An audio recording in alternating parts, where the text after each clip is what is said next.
because like the answers are like laser focused. This is gold. Right. I'm excited. I mean, I've been doing this almost 20 years, and I still get things I'm like, man, that's new. Hadn't seen that before. Hadn't seen that requirement before. Grading. It's almost like a bad word. Like It can be. Yeah, it can. No, you're right. It can be. Where do you think the best place is? And my response to that is always, listen, this is your house. This is your dream. I want to make sure that, that you get what you want in the end. What's up, everybody, and welcome to the Barndo Show. Today, we're going to flash back and talk about one of the most important things when it comes to building. We can sit here and talk about barndos and building barndos all day long, but we can't even get started without dirt. So on this episode, we're going to go back and talk about one of the most often overlooked pieces of building your forever barndo, and that is the land. Everything from acquiring the right piece of land to thinking through processes of how that land has to be disturbed so we can build, and then really the nitty-gritty pieces of why the foundation and everything that goes in prior to vertical construction is so important. So check out these clips and hopefully it'll answer your questions.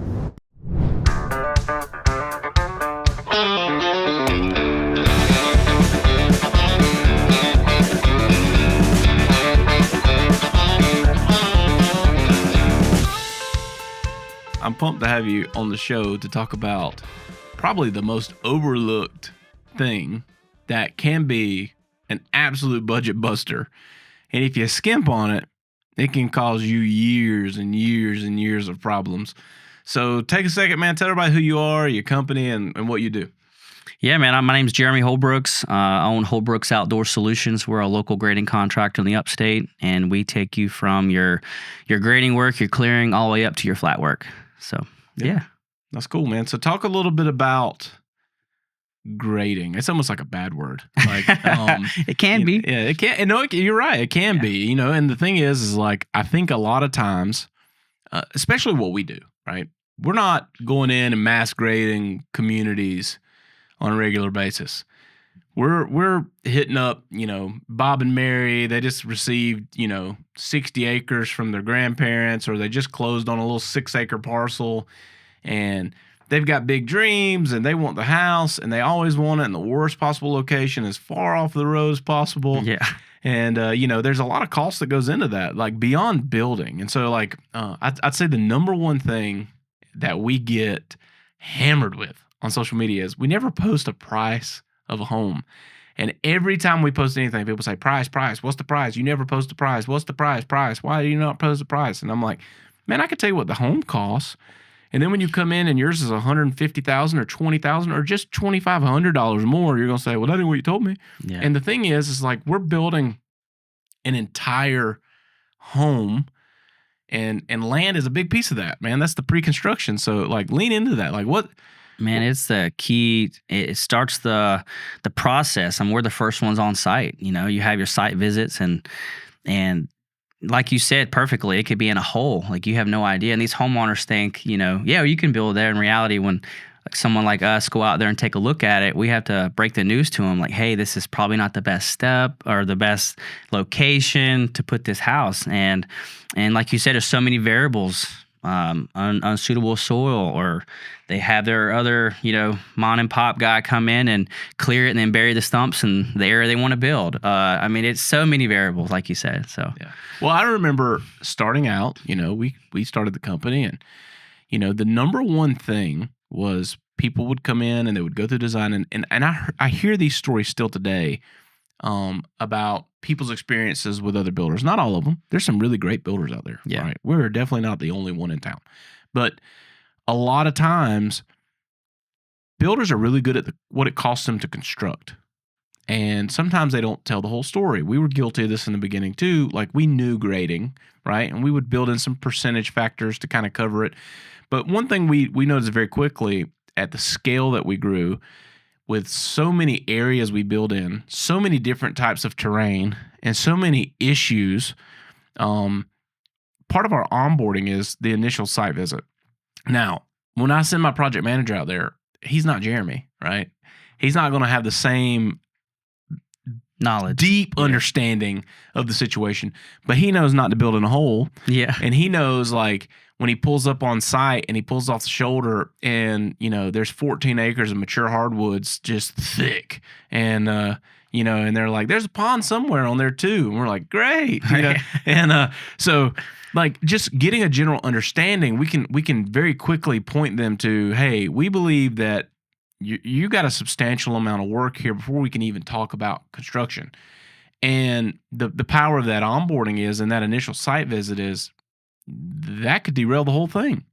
And used to, just like any other builder, we're so focused on what we do, we would find ourselves, a couple months into the process, we've got plans, we've got all the pretty stuff done, and then we call you to go out, and you call us, you're on a mountain in Western North Carolina, and you're like, guys, I need a helicopter to get up here. Yeah. And we're like, oh no, Yeah. And so then you're coming back into the picture with this big budget breaking thing, to where now we make a big effort on the front end to get all this stuff kind of hammered out. So let's use this time to tell people who are thinking about building, and I don't care if you're going to build a barn with us, I hope you do, but whether you're just thinking about building on your own land, you show up, because there is a point in the system where we call you up to go out and inspect it. And, at that point, you're not just going out there blind either. We've got a stake where the home location is going to be. You've got a general idea of the plans of the home and how big the pad's going to be and the soils and things like that. So, like, walk people through that process. Like, when you pull up to raw dirt, and you can speak from experience here, what are the steps that you're going through to kind of get that idea of what this thing's going to cost on the front end? Right. So, like you said, we have a basic plan, and obviously we need all the details we can get about that house and how big the pad's going to be. If they have soil testing, great. If not, we offer do a test pit to see kind of soil we're working with, how deep the topsoil is. If it's in a hole, if we have hardwood, like whatever trees, we got to clear it, grade it. What are we actually doing here?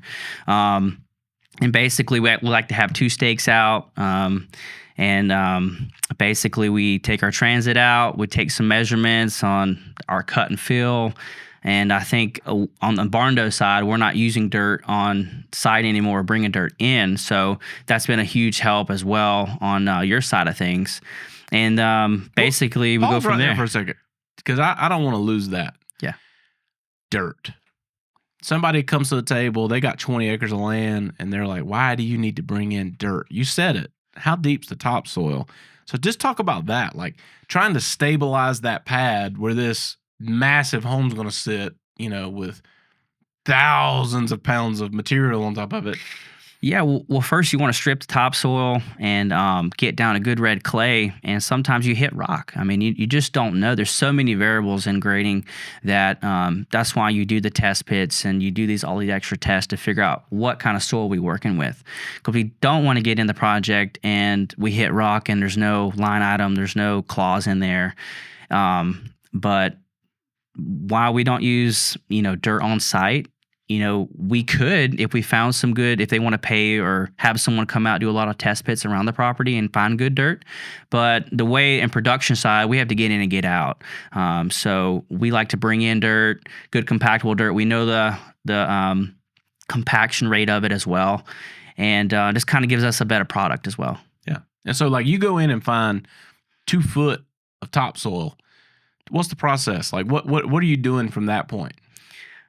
Basically, if you have a 60 by 80 pad, you're stripping the whole thing and getting down to good red clay. And that's why I hark on my builders is basically we need to come out and do a test pit to figure out what we're working with to better give you a quote for this. Because normally it's 6 inches, 8 inches, but if we get in the process and it's 2-3 feet of topsoil, okay, you have to count for that to bring that grade back up. Yeah. Well, and that's where the dirt comes in. Yeah. Right.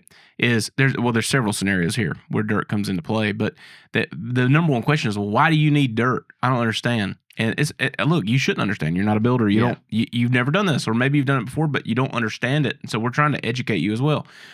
When you go in there and you strip that out, you got to bring in that good compactable dirt to build it back up. You don't just shave it down, right, and then start building, below grade. You can't do that. So, like, you got to bring it back in. Another thing, like, our standard is we want to do monolithic slabs as often as possible, right? Sometimes that takes a lot of cut. The other times, you got elevation changes where maybe that's not even possible, or we have to bring in a bunch of dirt to build up a substantially larger pad than needed so that you can have some kind of a yard around it, or we go in and we end up doing, a stem wall, right? And then you got to bring in dirt to fill in. Yeah, there's so many variables. I mean, you said it perfectly. I mean, we like to do a slab in your scenario. We have stepped into some stem walls. So it's just so many variables, and the more information you can have on that plan, the site visit is a really key to our success, trying to get in and get out and more information. Yep. So beyond pad, right? You roll up on the job. You're not there just to make us a pad out in the middle of the field. What are some other things that are going into that? Man, it could be overhead power lines. Can I get machines in here? If we're going into a field, is there a creek we have to get over? Do we have to put a concrete? How are we going to get trucks in and out of here? Yep. Basically looking at, can we build here? I mean, like you said, is it in a hole? They're on a budget. Okay. If they have like 20 acres of land, can we move the house somewhere in a better location that they did not think about? Right. A pond, too close to a pond, or they have the water table isn't good in a flood zone. They just don't know. You have, like you said, educate these clients. Hey, this might not be a good idea. We might need to move it. Which is, again, points back to the value of onboard. Because when you onboard, it's not just like you're paying a deposit. For us, you're buying a service that says, whether you build with us or not, we're going to give you all the basic information so that you can have success with whatever way you choose to proceed. And we ask for a lot of documentation, right? And that comes from experience, but surveys are very, very important, and like getting those surveys, we can see a lot of things on the survey, right? We could see if they're in a 100-year floodplain, right? We could see if they're in other floodplains. We can also see, you're talking about streams on property or something. If it's delineated, meaning it shows up on the map, we have to create an impoundment to go across it. Yeah. And now you got EPA regulations. You got all kinds of things that factor into working the dirt to set the tone to build the home. And, there's just so much that goes into it that I don't think a lot of people really grasp how important it is or how expensive it is. I remember early on, it was a build that we did up in, I think it was near Travelers Rest. It was basically on a mountain, the Braswell family. And I mean, we had that thing basically had a basement, even though it was a stem wall. It was, it could have been a basement, know. But to do that, it was a massive process. One was he hired a grader. The grader came in, was just knocking things down. He has no idea. He didn't even have a plan to go off of. He's just out there doing what. Hey, I'm getting paid to do this, and I don't think it was malicious. I just think, somebody called him and said, hey, I'm going to build out here. What needs to happen? And he's pushing dirt around, doing stuff, and, putting an access in. That's great. But they were actually under contract with another builder. Had everything signed, contract signed, everything signed. Then the company shows up and goes, oh, man, we're going to have to do a change order for $68,000 worth of foundation work. And that's when the light bulb went off for me of, hey, I don't want to be in that situation. Right. I want to figure this out ahead of the schedule, and there was a challenge there because you're talking 500-600 people that were trying to onboard efficiently and get all these things going. I mean, there was days where, that we got a handful of really solid graders that we work with just here in the upstate, not to mention everywhere else. But there was no others everywhere else. It was a couple years ago. Traveling everywhere. Yeah, we were sending you guys like from Tennessee, Charleston to Tennessee, North Carolina. I mean, we did all the site visits, and I think now you guys have set up a good PMs across the county, states. So your onboarding process is awesome. It helps us, like any information we can give to these clients and extras for us helps us, get you guys in there to start framing. All right. Now here's another thing that you could speak to. When we go into this, like we consider a build 3 parts: pre-construction, right? Mm-hmm. Construction, post-construction. We're the experts here, right? This is what we do. We do it better than anybody, in my opinion. We're really good here. Pre-construction, we lean heavily on people like you, right? Really good qualified grading companies that we know can go out there and deliver a product that we can go and build on. That we've covered that pretty effectively. But then there's like post-construction. So like post-construction is Mid-grade, yeah, final grade. mid-grade. And that's things people aren't thinking about. They're like, what do you mean? I already did the grading. But then there's a mid-grade, there's a final grade, there's final driveway. Because when you show up, in addition to putting a pad in, if there's not something there, you're building in a construction entrance, right? So talk about that. You show up and, 100 yards off the road is where you're supposed to hog in this pad. And then like, you got to get equipment there. We got to get concrete trucks out there. What is a construction entrance? Same process. You want to map out the best scenario for the client, and you want to strip the topsoil, get down to good red clay, and bring a bunch of surge stone in and get these trucks in and out. And like you're crossing a creek, or you might need a culvert here and there. That's a long driveway. And again, that's where a site visit comes in handy to kind of educate these clients. Hey, this driveway to get in and out is going to cost significantly versus moving the house here, or we might not be your ideal client, Yeah. No, for sure. But what's the difference in a construction access and then a finished drive?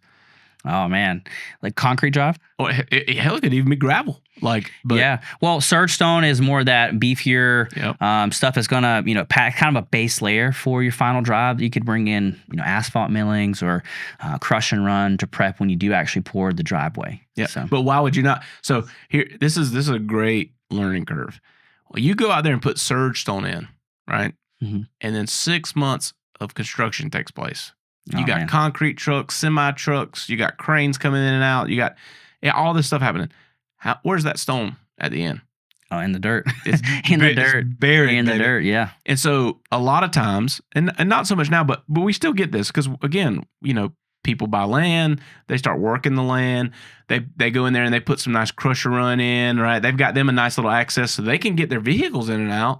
And they're like, yeah, I've got my construction entrance. I'm not worried about driveway costs and stuff. We got a nice one already. That thing's going to get obliterated. Yeah. And it could not be wide enough. To get trucks in and out. You got to turn in, turn around, and get out. Yep.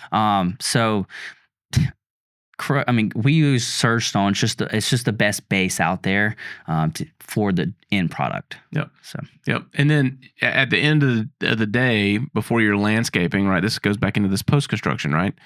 You're going to want to come in, do that final grade, knock some things down. And we include parts of that, right? Yeah. The part that we're responsible for, the little apron around the home so that we can, handle the construction. But they're like, sometimes I feel like clients don't realize what they're biting off, right? They go buy even 5 acres, right? And it's kind of wooded. They've got a little bit of pasture in there, but it's kind of wooded. And then they call up somebody, right? They get online. They see somebody that says, hey, I clear land. They call them up and say, that's cleared a whole 5 acres. And then what they're not thinking about is not only do I have to manage this 5 acres, right, but I also have to install 5 acres. And if I don't install 5 acres, this is the wilderness. It's going to grow back. And the management is going to be difficult no matter what you do. Managing the property long term. So you go visit someone and ideally people always want to grade more or clear more than maybe what's necessary. Right. Always. Always. How you deal with that with a client? Well, obviously, you have to get a couple touch points and ask what their budget is. You want to clear the whole 5 acres? Okay. Well, here's a price, and they're like, okay, I can't afford that, so let's dumb it down a little bit. How about an acre and a half? We want to just clear enough for you to have a beautiful backyard and a beautiful front yard, and no trees. If they fail, they're not going to fall on your new brand new home, right? All right, let's talk about beyond good compacted soil, right? We I think everybody can level there, right? You want a good solid base, yeah, because that's where the foundation sits. The foundation is everything to the integrity of the build, right? Right. We carry a warranty on it, which is primarily why we want to control who's putting in the pad. We'll let hire people to clear, your 20 acres. But the part that we're building on, we're handling that. Like that's Sure. we're handling that because we've got to set a warranty on this, and our pad, our base, our foundation is only as good as the base layer that was created below it. And we could do all the testing in the world, but no, I want to know who was in there, what they did, how they brought it up. If I send guys in there and we start doing under slab plumbing, or we start putting up forms and we encounter something that we think is going to be an issue, having it fixed immediately, and just knowing that we've created the best possible outcome here on that property. But beyond that, what are some other things beyond just good compactable dirt in terms of water management that you're looking at when you're going out there to grade? You're looking at basically, you have your site plans there. You want to make sure in this field you have your swells cut in. How are you going to cut your swells in? What's the best way for this water to go? If you have to half it this way, half that way. And basically, when it comes down to it, when you're doing the pad, if you're bringing a lot of dirt in and building this pad up, it's going to be higher than that yard now. So you want to still cut your swells in around that property, and that's included in normally our initial.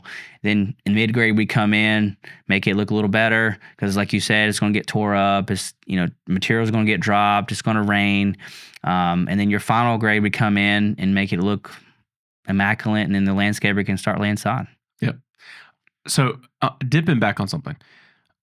Where we live specifically, and pretty much everywhere we build, this is the thing. The South is the greatest place on earth. So now everybody else has figured this out, and they're coming.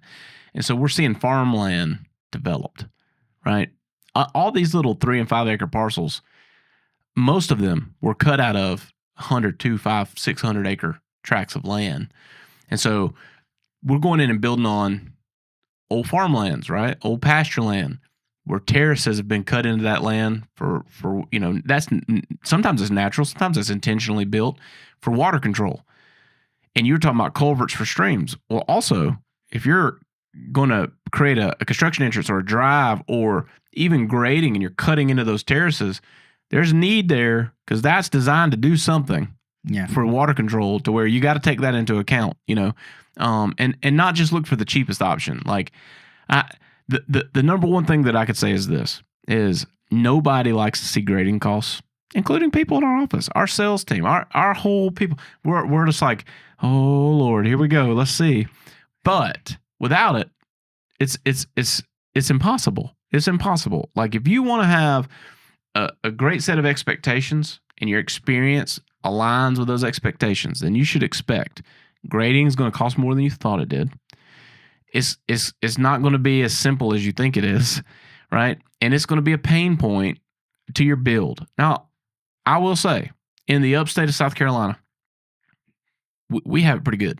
Yeah, we have it pretty good. We got really good soil. We got good clay. You're down to Somerville, man. It's yeah, it's hard. It's a whole different world down there. Yes. Or up there. Yeah. It's a soil, the moisture content, all that in that sandy dirt, and you're gonna hit water as you dig down to find good dirt, and then it's gonna rain, and it's hard. That's a whole nother podcast about that, Yep. So and you're trying to create the high point. Yeah, you're trying to create the high point for where you build, and that's no matter where you're building, anywhere you want to be at the high point. And if the high point's over there and you want the home here, then you got to create a high point. Oh, yeah. And that's doing a couple things. One is keeping natural water from entering the home, but also it's providing gravity for sanitary waste, all these things. So there's so much that goes into this. And you talked about Somerville. I mean, the number one thing in Somerville is this: because of the water table and because of that, like septics in Somerville, they may be inches below the ground. Yeah. Right? Inches. Well, the only way you're going to get that to feed naturally is you got to build the pad way up for the house or install a pump. Like all these things hinge on one another, pretty drastically.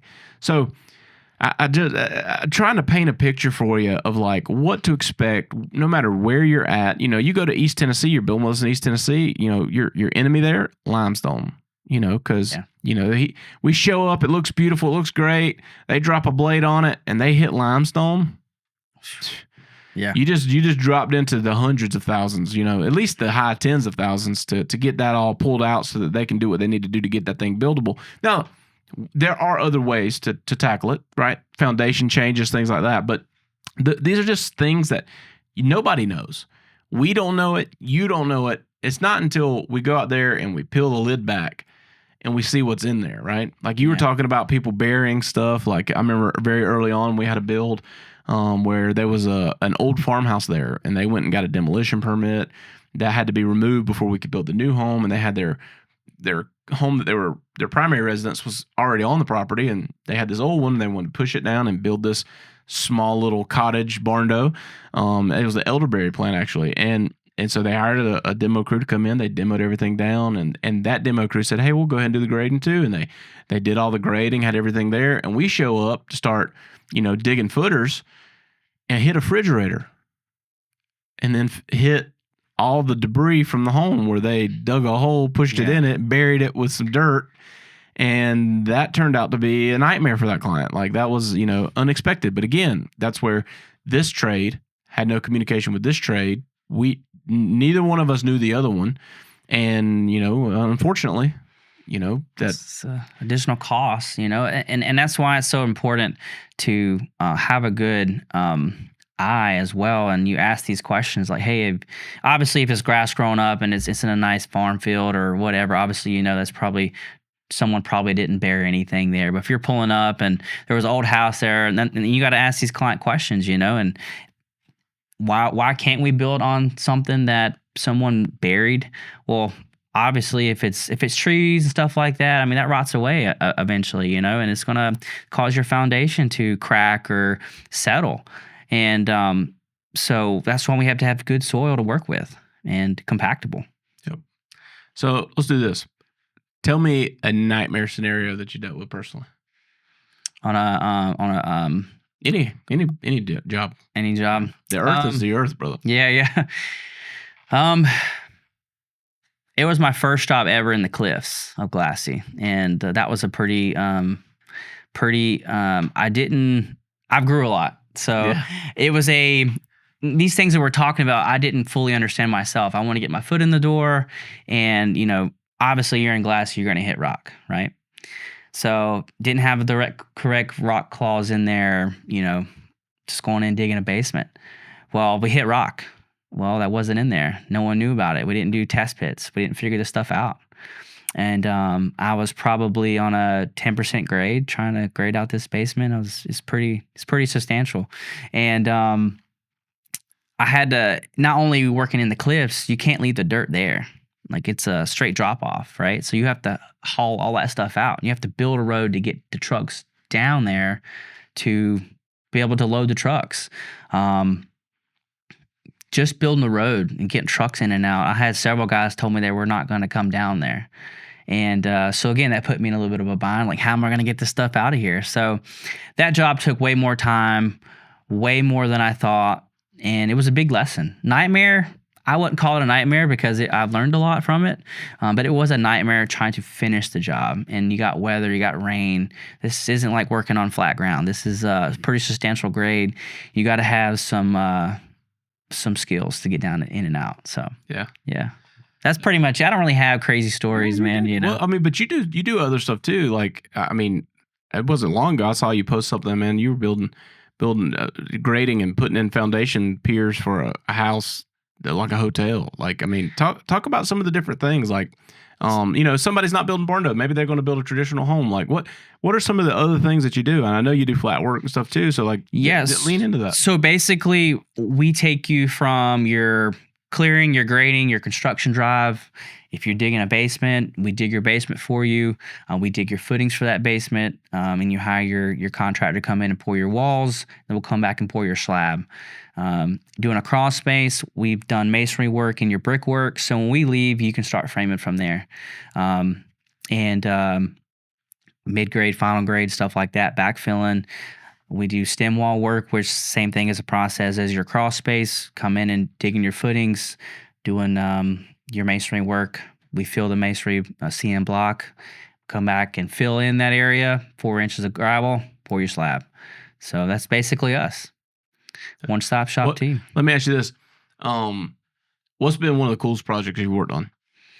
I would have to say that basement job, like after looking at it, honestly, it looked great. It looked, I got a lot of compliments on it, even though like I didn't know what I was doing, but it turned out really well. And that was probably our most hyped job. Like it was awesome. That is awesome. Well, you get excited over dirt. I do. I love it. I love the process. Like seeing like having a client come in and like really thinking, not really, they can't see like vision the house being here, and I can see it. Like we can totally do this, and actually getting to the point where it's cleared and showing the client, and they're like, okay. Then okay, we cut in the pad or dig the basement, and they're like, wow. And then seeing them actually when we leave and they start framing. That's their expression on their face just changes the game. That's why I love what I do. Yeah. Just seeing the Well, product. you're step one of the vision becoming reality, right? Right. Yeah. Like, so that's fun. The Barndo Show is sponsored by the Southern Farmhouse Collection by the Barndo Co. If you are in the market for a new home, and maybe you've explored the barndominium side, but you need more space for your dollar, and you're limited by budget, check out the Southern Farmhouse Collection. What we've done is took a traditional build style, applied it to all the tried and true and loved and cherished Barndo Co plans.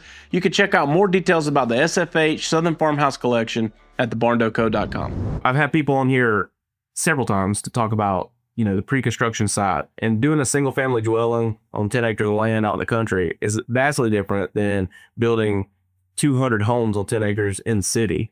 But when you go and you buy one of those planned communities, like all that's been done and calculated into the cost. And so, there's a little bit of a learning curve still for consumers when they're looking at, do we buy or we build?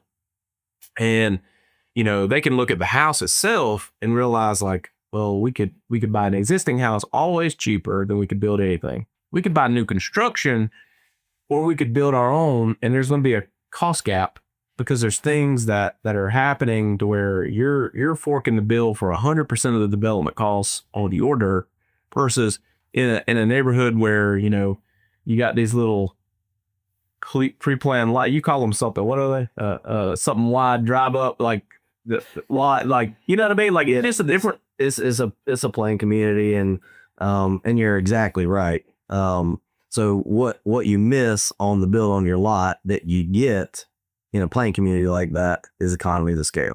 That's right. So, when you got a contractor that's putting in, a mile of sewer, a mile of water, and grading, 500,000 yards worth of dirt all at one time, the cost per lot is much less. Yes. Than if you're doing it just on your own on 2 acres. You still got to put in the same things, if it's not sewer, it's septic, but you still got to have water. You still got to have grading done. Sometimes you have to have stormwater done depending on where you're doing it. More and more.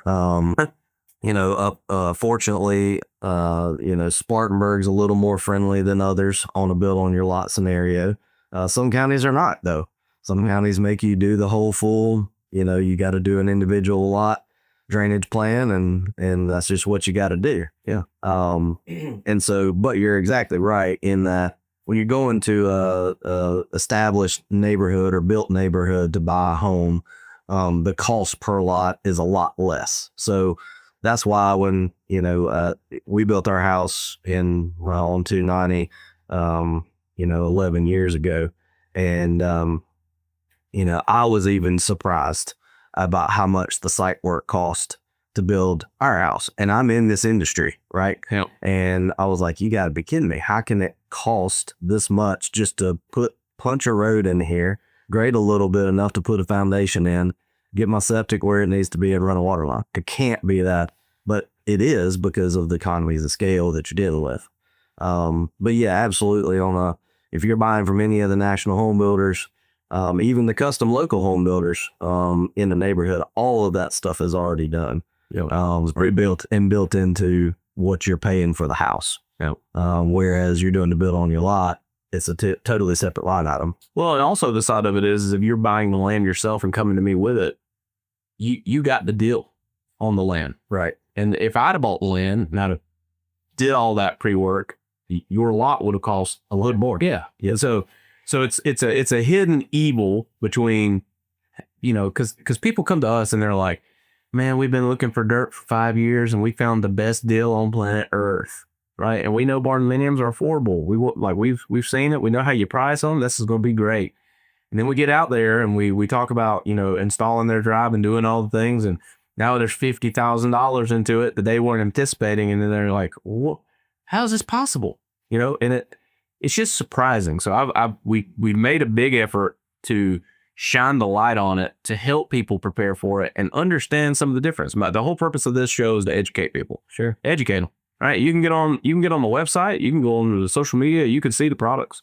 You can see client testimonials. You can see everything there is to do about it, right? Like we talk in detail about how we build and why we built and how it's different. And, what kind of IP do we have around the system we built and all these kind of different things. But it doesn't matter who you build with. Yep. When it comes down to the dirt work, that is the same language across all of them. Yep. And I think as a whole, builders have not done a good job educating that gap. I touched on this in another episode about, we have clients come to us that are building with big nationally recognized building a lot builders, and they're under contract, loans funded. Now granted, they're probably working through their own internal loan departments, but they show up to do work and they're like, hey, we got to do a change order. You got $70,000 worth of foundation work. They're like, what are you talking about? Like, I don't have $70,000 extra, Yep. And so then they bail out and they come to us and we're like, well, you still gonna have $70,000 worth of dirt work. Yeah.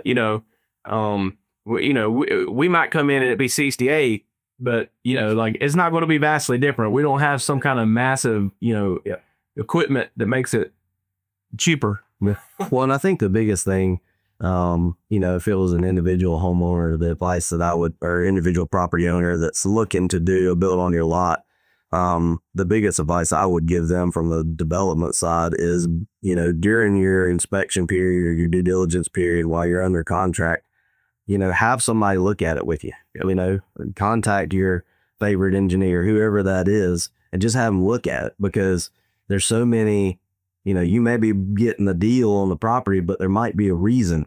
Well, it may be that the topo is 20% slope on the whole thing, Especially if you're in this area. especially if you're in this area. Because it was skipped over for a reason. Yep, that's right. It may have wetlands on the back of it that you don't know about. Those types of things that can really inform somebody, may still decide to buy it at the end of the day. But at least now you're more informed about, hey, the cost here is not just the dirt.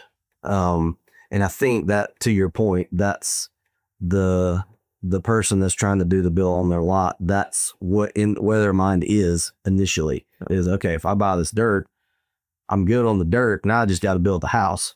But there's more to it than just what's above the slab, or above the crawl space or whatever. I'm one of these.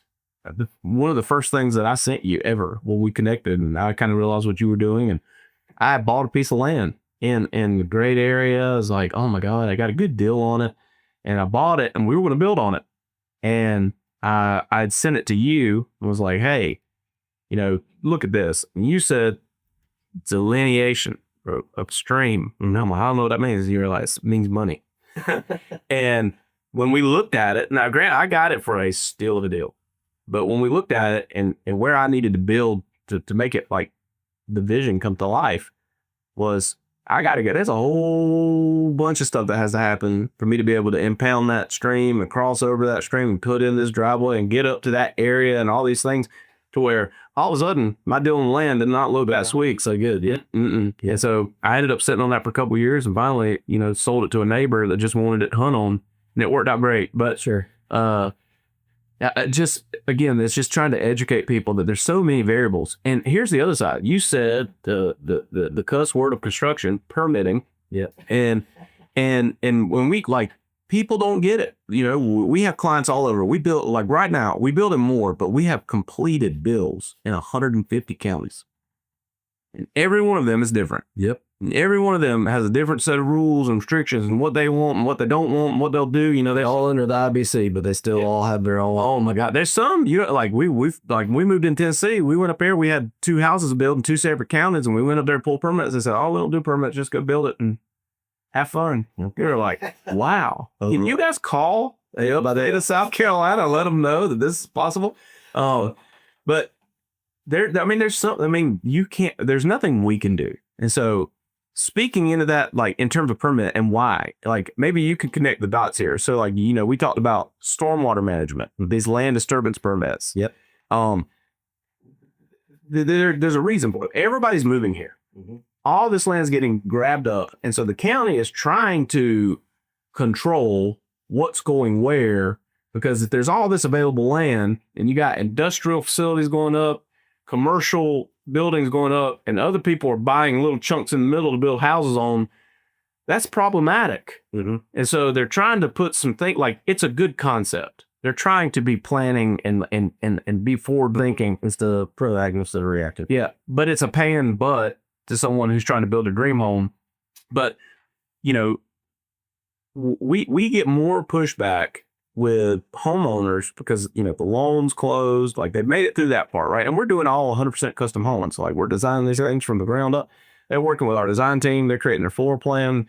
They're coming in, they're picking all the material selections, and we're putting it into a pre-baked fixed price contract. Yep.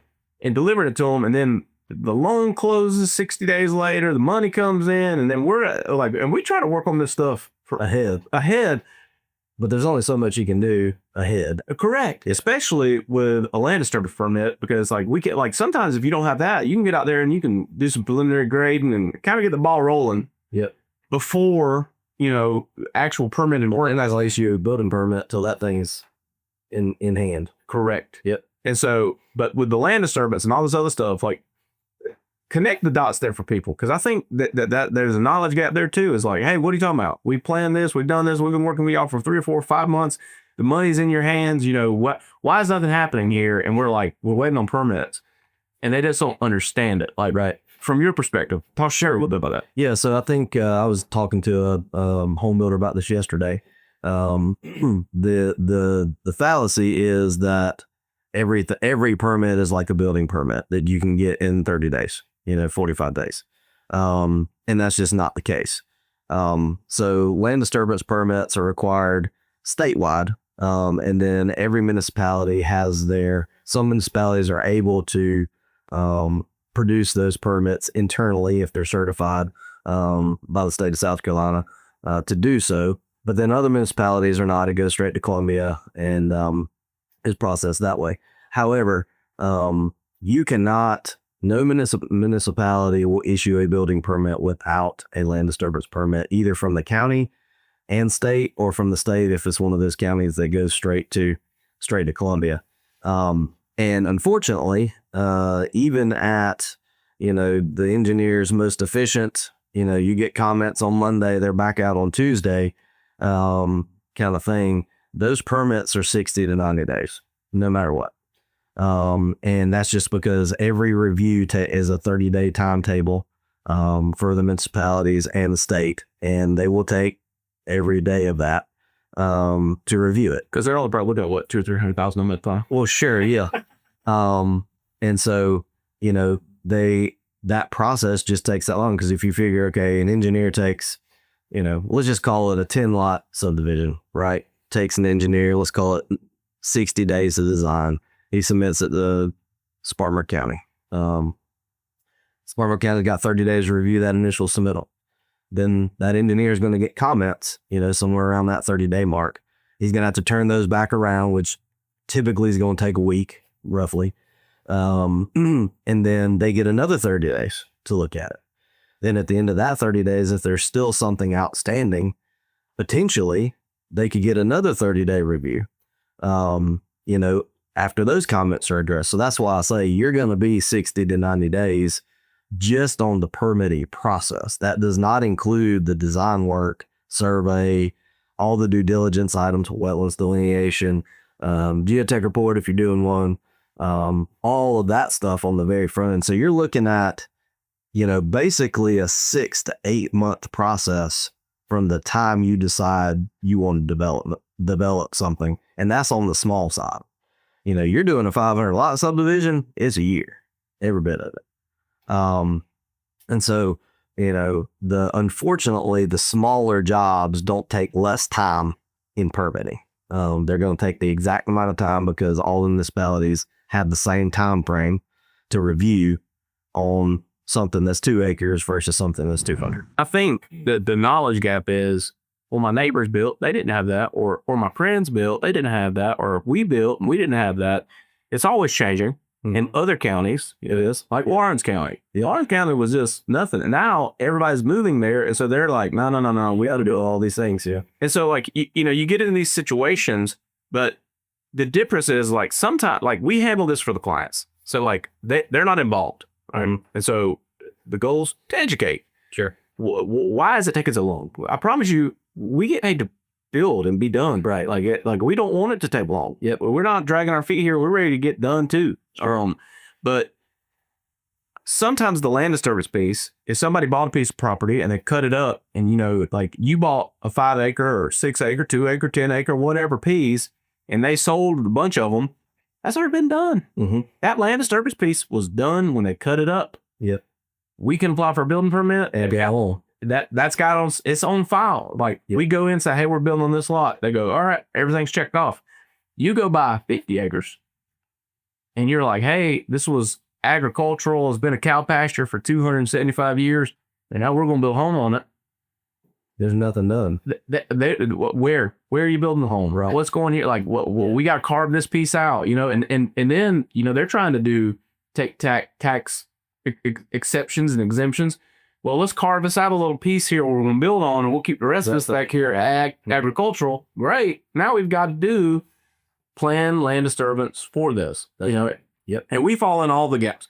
It's already been done, and it's hit and run. There you go. We run into them where it's fresh, and it was all separated, but you bought it kind of preemptively, and they haven't even processed all that yet. And so now we're trying to apply for build permits, and we're waiting on that piece to be done. And you don't ever know. Like, you have no idea what's going to come back out of that. And municipality, all different.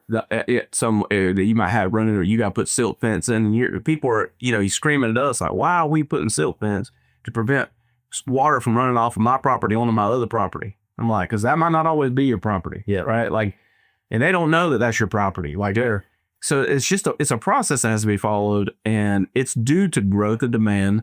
And everybody's trying to do diligence, but it handcuffs you as a builder. Sure. Sure. And as a homeowner, you're just kind of in the weeds because like we don't even we can't tell you what we're waiting on. We're waiting on permit, but I don't know the person or whose desk or what point in the process. Well, because we're primarily rural building. Right. We built a fair amount in Green County, Spartanburg County, but we built a lot in the unknowns, right? The counties that people are like, I didn't know that was a county. Yeah. Like, we're building they are not the authorized people. They're the 100%. They're sending it. It's all the Yep. They send it. The yes now. Yeah. They're sending it all down to Columbia, and they're waiting on it to go through the process. And it just trying to educate and connect the dots and give people a better understanding of expectations, because the expectations from us are we want to start as fast as we can. We want to build as efficiently as fast as we can. And we want to move on to the next one. Yeah, that's what we get paid to do. Exactly. Right. What we have found out is that talking about the pre-construction phase of building is so important. And you can't talk about it enough. So we had so much, interest and questions and things coming in about all the pre-construction stuff, and like sharing some of the stuff about how we are figuring this out over time, building. And I think we've built in over 150 counties now, and all the different types of soil that we encounter across the Southeast with all these different things, and just building an expectation of the difference of building on your own land versus going and buying a new construction home in a planned community where that part's already been handled. Right. And how that can either set yourself up for success or derail your entire plans. Right. And so I just wanted to talk about dirt, man. And you've been with us for a long time, man. And rode the roller coaster. And you're here in the upstate of South Carolina with us, but we've sent you everywhere. Yeah, from man. the hills of Tennessee to the coast. That's right. And so I just want to take a little time and just dig in and get some more perspective on, what sets people up for success, what can they expect, and like just the overall process, and why it's so dang important that you do it right the first time. And you don't try to cut corners to just get into a home because it's going to cost you more retroactively than to do it right the first time. Right. But I guess before we jump in there, let's talk a little bit about your company. You got the coolest company name in the world. Share that. Yeah. So my company is Hell to Pay Hauling and Grading. We're located right here in Woodruff. But like you said, man, we've been all over the place. Especially for you guys, we've been, gosh, I don't know, all the way up close to Tennessee, been all the way down to the coast in Charleston. So we've covered some land with you guys. Luckily, we've kind of got that reined back in. We're doing about an hour radius of Charlotte down to an hour radius of Columbia. But yeah, we specialize in land clearing, site development, site prep, all the good stuff. Yeah. Well, so I want to hone in on this because you get painted as the bad guy and we get painted as the bad guy. And it comes from lack of expectations. Right. And so what we really focused on, I think, for the last 12 months specifically, and I mean, not so much now, it's kind of like working. Right. But, about 12 months ago, we got really, really aggressive with our pre-construction planning. And we just noticed a trend. We noticed a trend not just with our own company, but with other build-on-your-lot builders. Because we would have people come to us who were in contract to build with another builder, had everything, all lined up. Everything's great. They've got all the costs for construction and pretty much closing on loans. And then the contractor's got like a clause in the contract saying like, hey, we don't know what dirt's going to be. And they just put a placeholder in there, right? $10,000 or something. Like they just put a placeholder in their contract. They show up to construction and we had it happen numerous times. We had 3 customers up in like Travelers Rest, Pumpkin Town, all down around that area where they were under contract to build. That builder rolls up on site. And this is a big national builder. I'm not going to say names because I'm not throwing shade. It was just evident to me that there was an issue with the process. For sure. They roll up and they're like, oh man, Bob and Mary, I got bad news. You got $70,000 worth of pre-construction work. And then they're going, $70,000. So we kind of changed the game. We'd always done a little bit of like pre-construction stuff and sending people out there, but it was almost retroactively because we're the builder. We're really good at that. We know how to dial that in. But when it comes to land prep, landowners have some options there on how they can handle certain things. And we just had to kind of recreate the system so that we could set more people up for success because we weren't having a tremendous amount of people who couldn't build due to land prep. Right. But maybe somewhere between 5 and 10% of people coming through. And when you're talking 400 or 500 clients a year, that's a pretty big number. For sure. And so we just reinvented the system. And so now when people onboard with us, one of the first steps is someone goes out and does that pre-site check. And then within a matter of days or at least a week, someone like you is going out there to start bidding all the different phases of pre-construction, during construction, and post-construction finish work to encompass all that so that we can get some hard costs and build that in on the front end so that before they get to contract, we kind of have that there. So if they're in a situation where they have a massive amount of clearing or a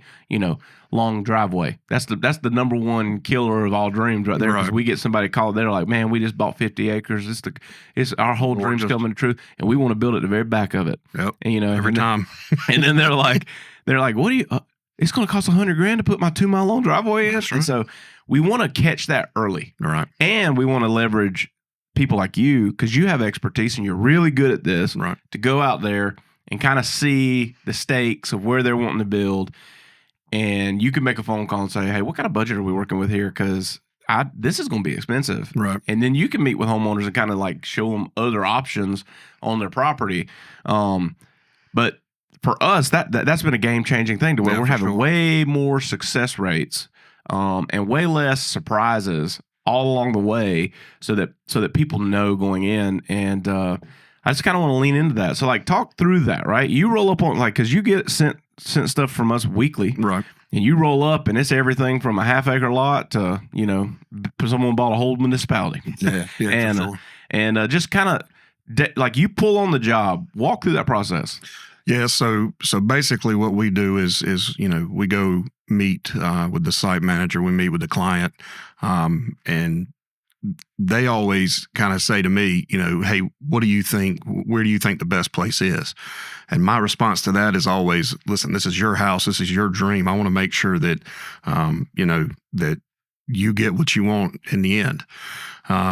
So we take their wants and needs into consideration, and then I kind of say, hey, if we're doing this, you're going to need a lot more dirt, as opposed to if we move it back 20 feet or move it forward 20 feet and to the left 20 feet, you're not going to need as much dirt. Budget is always a big thing. Like you said, we can do pretty much anything. We can build it however you want it. But they have to be able to say, okay, yeah, we're willing to build on a stem wall, or as opposed to a basement. Obviously you guys, your bread and butter is the mono slabs. Yep.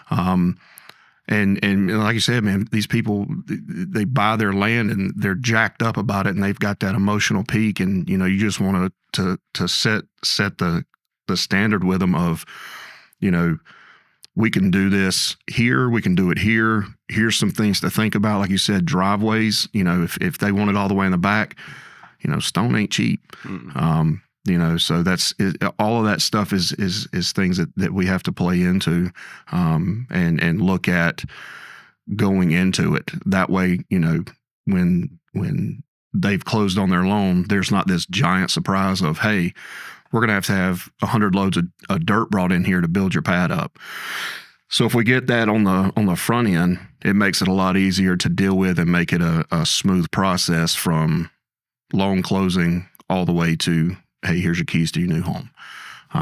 So yeah, it's definitely an important part of the phase. And I tell people all the time, listen, I know you don't want to spend, $10, $15, $20,000 on dirt. I get it, but this is the foundation of your home. And this is the most important part of your build.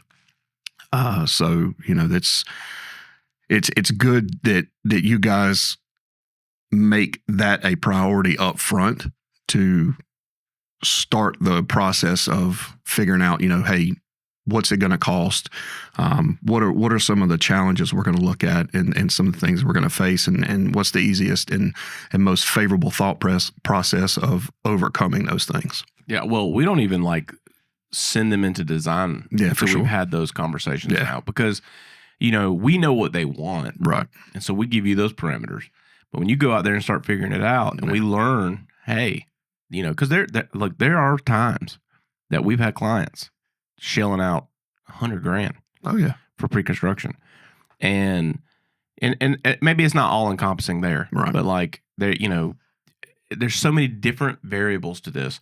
If we know, and we go to them and say, look, they're like, man, this is more than we thought it was going to be. Cool. How do we adjust so that we can get you something? Because you still got to have a house, right? So how do we do that? So we can reverse engineer if we have all the details, right?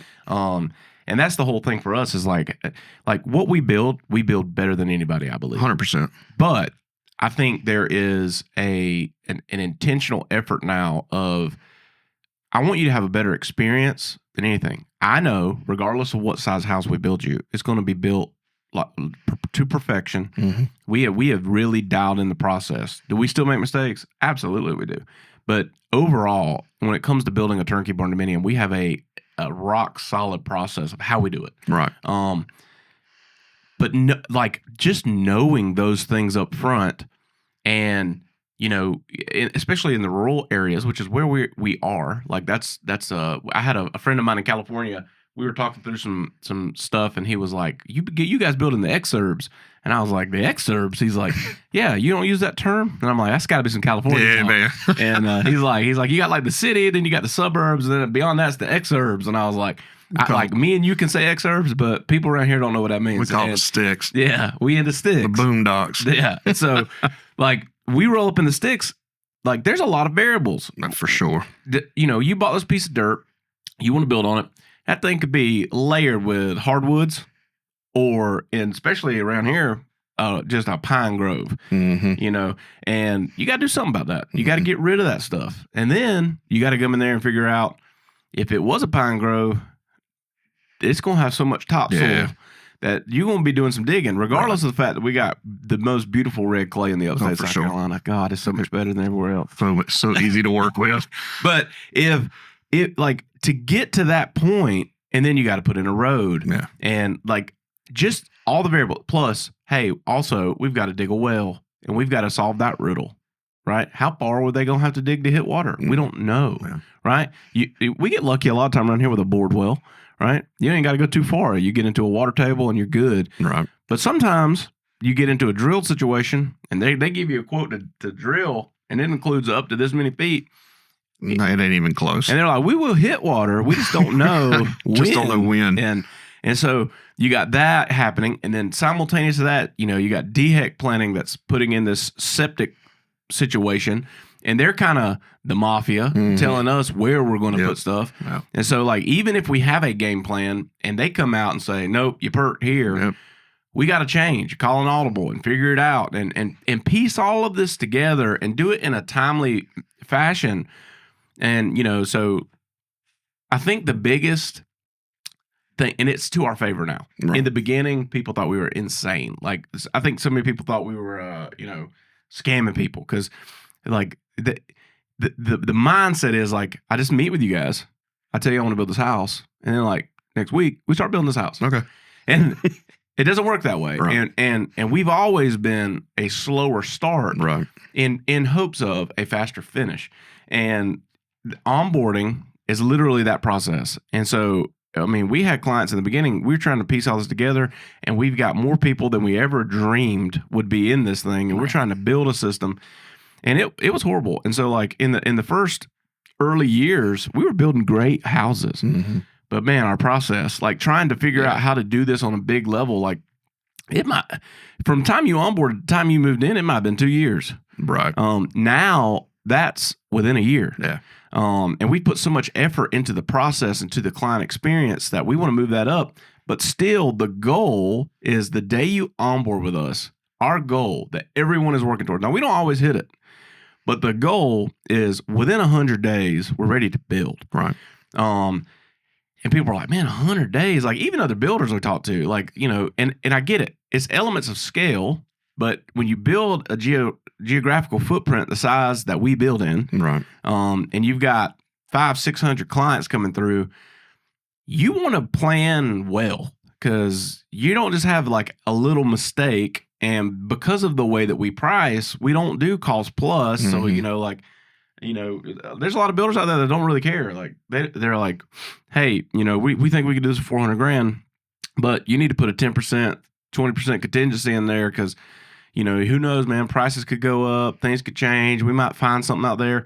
And we don't do that. And I mean, not everybody's got $20,000 because, you know, hey, this happened on your land. And that's, you know, like you said, kind of leaning into that is, you know, that's why we do so much legwork up front to make sure that they don't run into those surprises. And your guys' process has gotten so much better. You know, I started with you guys, I think like mid of 2022. Yeah. And it was like, hey, go down there and grade this pad out. And I'm like, hey, absolutely, man, got you covered. You know, and I think I did my first one like mid 2022, and got a call out of the blue from the guy you guys had doing your site prep then. And he was like, hey, I need you to come down here and grade this pad. And it was I think it was in Wagner. Never even heard of Wagner, you know? And That's one of those excerpts. Yeah, man. Yeah, absolutely. So I went down there, and I was like, the budget you gave me, this not going to work. And they're like, okay, well, you know, what can we do? And I'm like, okay, well, this is what needs to be done, as opposed to now it's, you know, I get a call from your site manager, and he's like, hey, meet me out here this date, this time with this client, and we figure everything out. You know, obviously I can't take a mini excavator to every site visit I go, because I'm going all over the place looking at these job sites, but I'm not afraid to grab a shovel and start digging and see what kind of dirt we got. And that way I can say, you know, hey, listen, like you said, we're in a pine thicket. And, there's pine needles been falling on this for 20 years. We got 15 inches of topsoil we're going to have to strip off and then build back up and then go back to starting to get everything on grade. I take a transit on all of my site visits to make sure that I'm not just guessing, hey, it looks like it's about 2 feet off. No, I know exactly how much it is. I put it in, put my numbers in, and we figure out how much dirt we're going to have. Because like I said, man, you don't really have that option to go in and say, hey, we need another $30,000. Well, you can attest to this is because of the way we build. Everything that we do is to client protection, right. And look, 100%. There's clients that lose their mind inside of it because there are issues, and like we become their liaison to solve that issue. But what we do is we protect the client by locking their price, right, and then we have our contractors submit and lock in a price. Right. And so if you get it wrong, oh yeah, you're held that's it. Feet in the hell of fire of hell it, man. With us. Yeah. And so like you can attest to the fact that like if we do this planning and something was off beyond some caveats, which I want to talk about that as well, is like we don't know what we don't know. Once we start digging, we may uncover the boogeyman, and that's it's rare. Subterranean issues. Yeah. No one can control that. Right. And so there is some language in there of like, hey, there are chances that this could happen. Right. And then we got to come to the table and get creative. Kind of drop back and punt. But for the 95% of what we do, once we go through that process, we're holding you so heavily accountable to it, right? And the client's holding us accountable to it to where it works, right? So we put tons of pressure on. Hey, we've took a lot of time and due diligence to make sure that we've got this right. Right. We don't there's no room for error when it comes down to this on this scale. So, that's for me. If I was, and here's the cool part about it is, you built with us. Yeah. Like your house is wrapping up. And yeah, we getting close. You're getting close, and now how stressful. Oh my gosh, building is. Just it doesn't matter who the builder is. For sure. It's the process. Oh yeah. Right? It's like, oh my God. And I've worked for other custom builders and I've seen the struggles that, I go in and they're like, hey, how much do you think this will cost? I'm like, okay, here's what I need to know. I mean, it's not just, hey, how much you think it'll cost? Like you said, you guys are building my house. Have we hit bumps in the road? Absolutely. But you guys have been able to fill those problems every time. Go back into your production office, which those guys are amazing. Go back in there and say, hey, here's what needs to be done. And it's done. And we're back rolling. Yep. But there's so many variables in dirt. I mean, it's not like electrical or plumbing where, hey, here's the plans. All right, let me X amount of feet of pipe, X amount of feet of wire, I need this many switches, this, that, and the third. With dirt, you never know. Once you put that bucket in the ground, you never know what you're gonna, you never know what you're gonna get. Yeah. Grading's like a box of chocolates. You never know what you're gonna get. Yep. But it is, man. It can make it or break it. And I've done really good on some of y'all's jobs, and there's some of y'all's jobs where I'm like, oh my God, this thing's never going to end. But I mean, it's a learning process. Yeah. Like I said, I've been grading for you guys since 2022, and I have learned so much just from pushing dirt for you guys, because we are all over the place. We are, we were on the coast pushing dirt, which is 100% different than the red, beautiful clay that we have up here. Yeah. The mountains, it's a lot different. You never know. You might put that bucket in the ground and boom, you hit a rock shelf, and that's just not good. Yep. So the more legwork, the more footwork that we do and that you guys require us to do just makes everything more streamlined, and makes it easier for the client to just be a well-oiled machine from the time the bucket hits the ground to the time they say, hey, congratulations, here's your keys. Well, look, here's the thing is we've grown and everyone who works with us has grown. Oh, 100%. And we celebrate that because, like, you know, and the good side of it is once you've kind of scaled through and grown and you learn the system, it's real dang hard for someone else to come in and take work from you because the learning curve is so big because we do it so different. Everybody that comes to work with us will be like, man, we work for 100 builders. Nobody makes us jump through this many hoops to build. And I'm like, I don't care. Yeah, like this is how our we do process, and we will never deviate from it. But when you go out and do a quote, this is another thing, and I want to talk about this because if you're a client and you're considering building, even if you're not building with us, hold accountable the people that are doing the work for you to the same level and ask some of these questions. This whole thing is intended to make you as educated of a consumer as possible. We want you to know every single detail so that you can make the best decision on who's going to build for you. Right. Even if you onboard with us, the whole purpose of onboarding is for you to discover, are we the builder for you? And if not, we're going to make you so educated on what things cost and how things work to when you go talk to the builders that you want to build with, you can ask appropriate questions. I literally made this so that homeowners become more and more educated about this process because there's so many people out here that swear that it's 50% the cost and there's, you know, they can build it in 15 days and they can do all these amazing Facebook, things. man. It is absolute garbage to expect that. And so the whole purpose of me bringing people like you on here is to expose it and set proper expectations. But when we send you out to do a quote, you don't just go out there and say, here's what it's going to cost. It's broke down into phases, right? And we talk through those phases. So kind of the first stage, and we'll go through this together because you do it every single day. Right. I know how it's supposed to be according to the process, but you guys show up on site. We're looking at it going, are we doing clearing, right? Which is we got to get trees off the property. Not everybody needs that. Right. But that's phase one. Here's land clearing costs.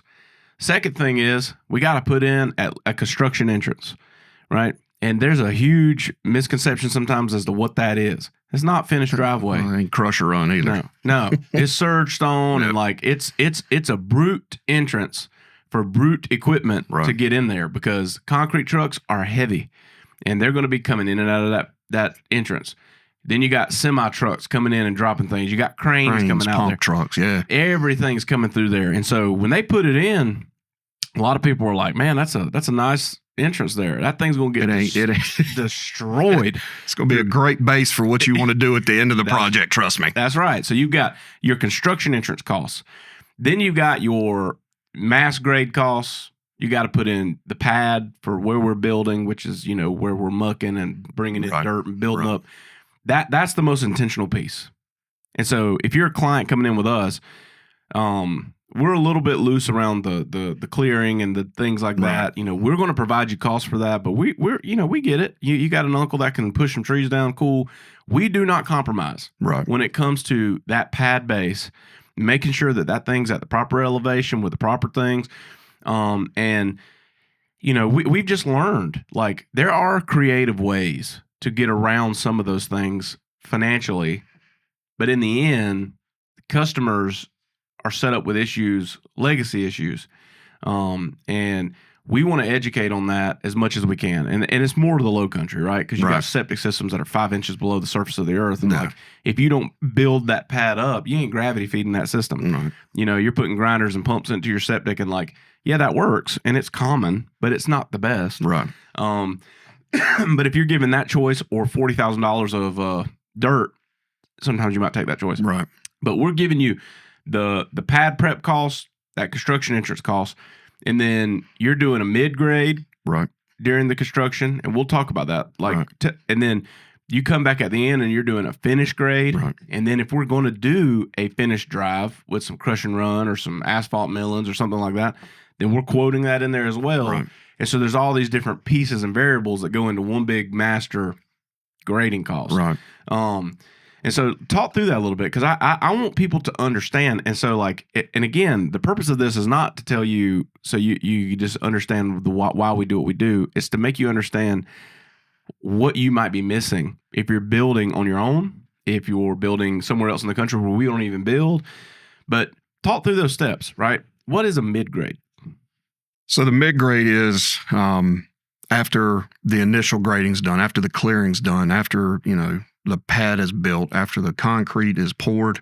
What we're trying to get into right now is as soon as the concrete's poured before the house goes vertical, we come in and do a mid-grade. And basically what that is, when they're digging the footers out or they're doing underslab, they're throwing dirt left and right on the most beautiful pad that we spent so much time and effort on building.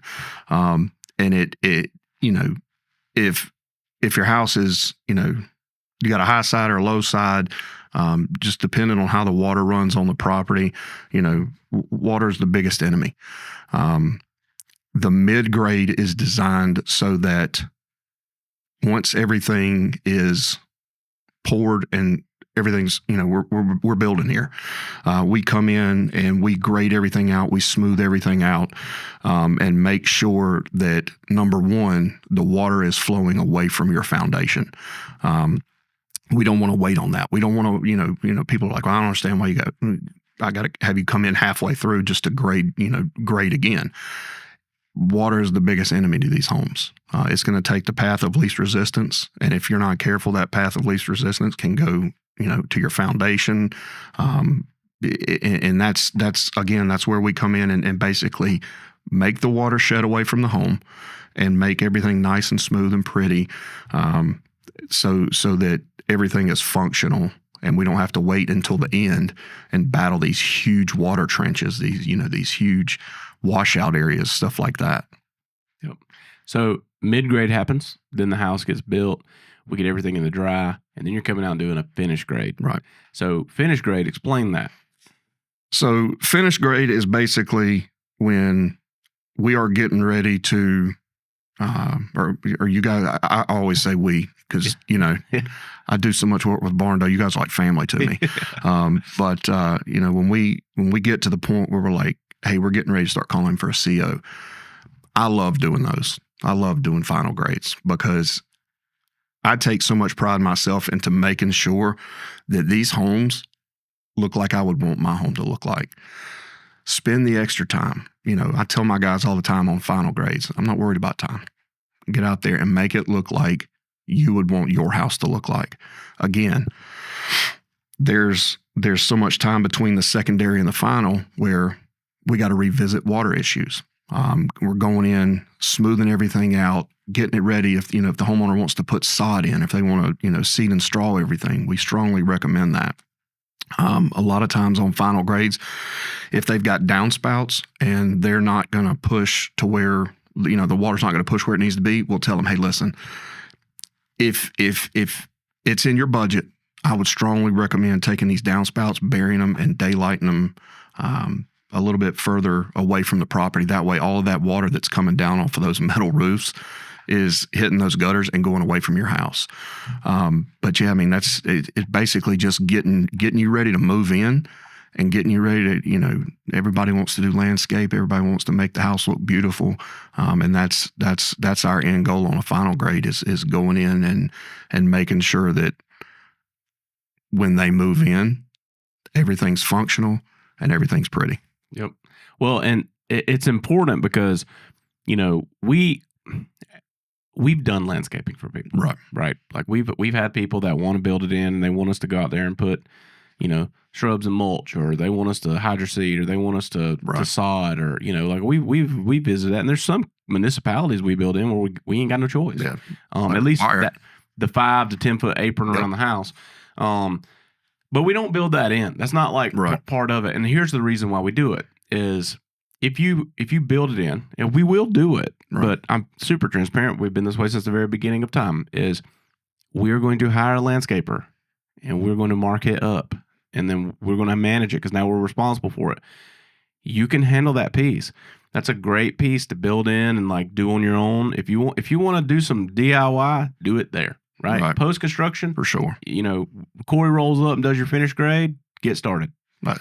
Immediately. Yeah, because all it takes is some heavy rain on some red clay or sand, and it washes. And so you want to control that. And so again, the more we've done and the better the process has gotten, and the more manageable it's become to do hundreds and hundreds of these things. It's the intentionality behind, hey, this, and it's on your schedule. Hey, finish grade's coming. This is when you should do it. And so now we see it. Like in the very beginning, we like our objective was to build houses. People wanted to build houses as cheap and as fast as possible. And so we'd go in and do that. And we would leave, and like, you just got these big red clay fields out there and like this beautiful house in the middle of it. And then homeowners are just like, so I like just put some seed out. And we're like, yeah, I guess. Sure.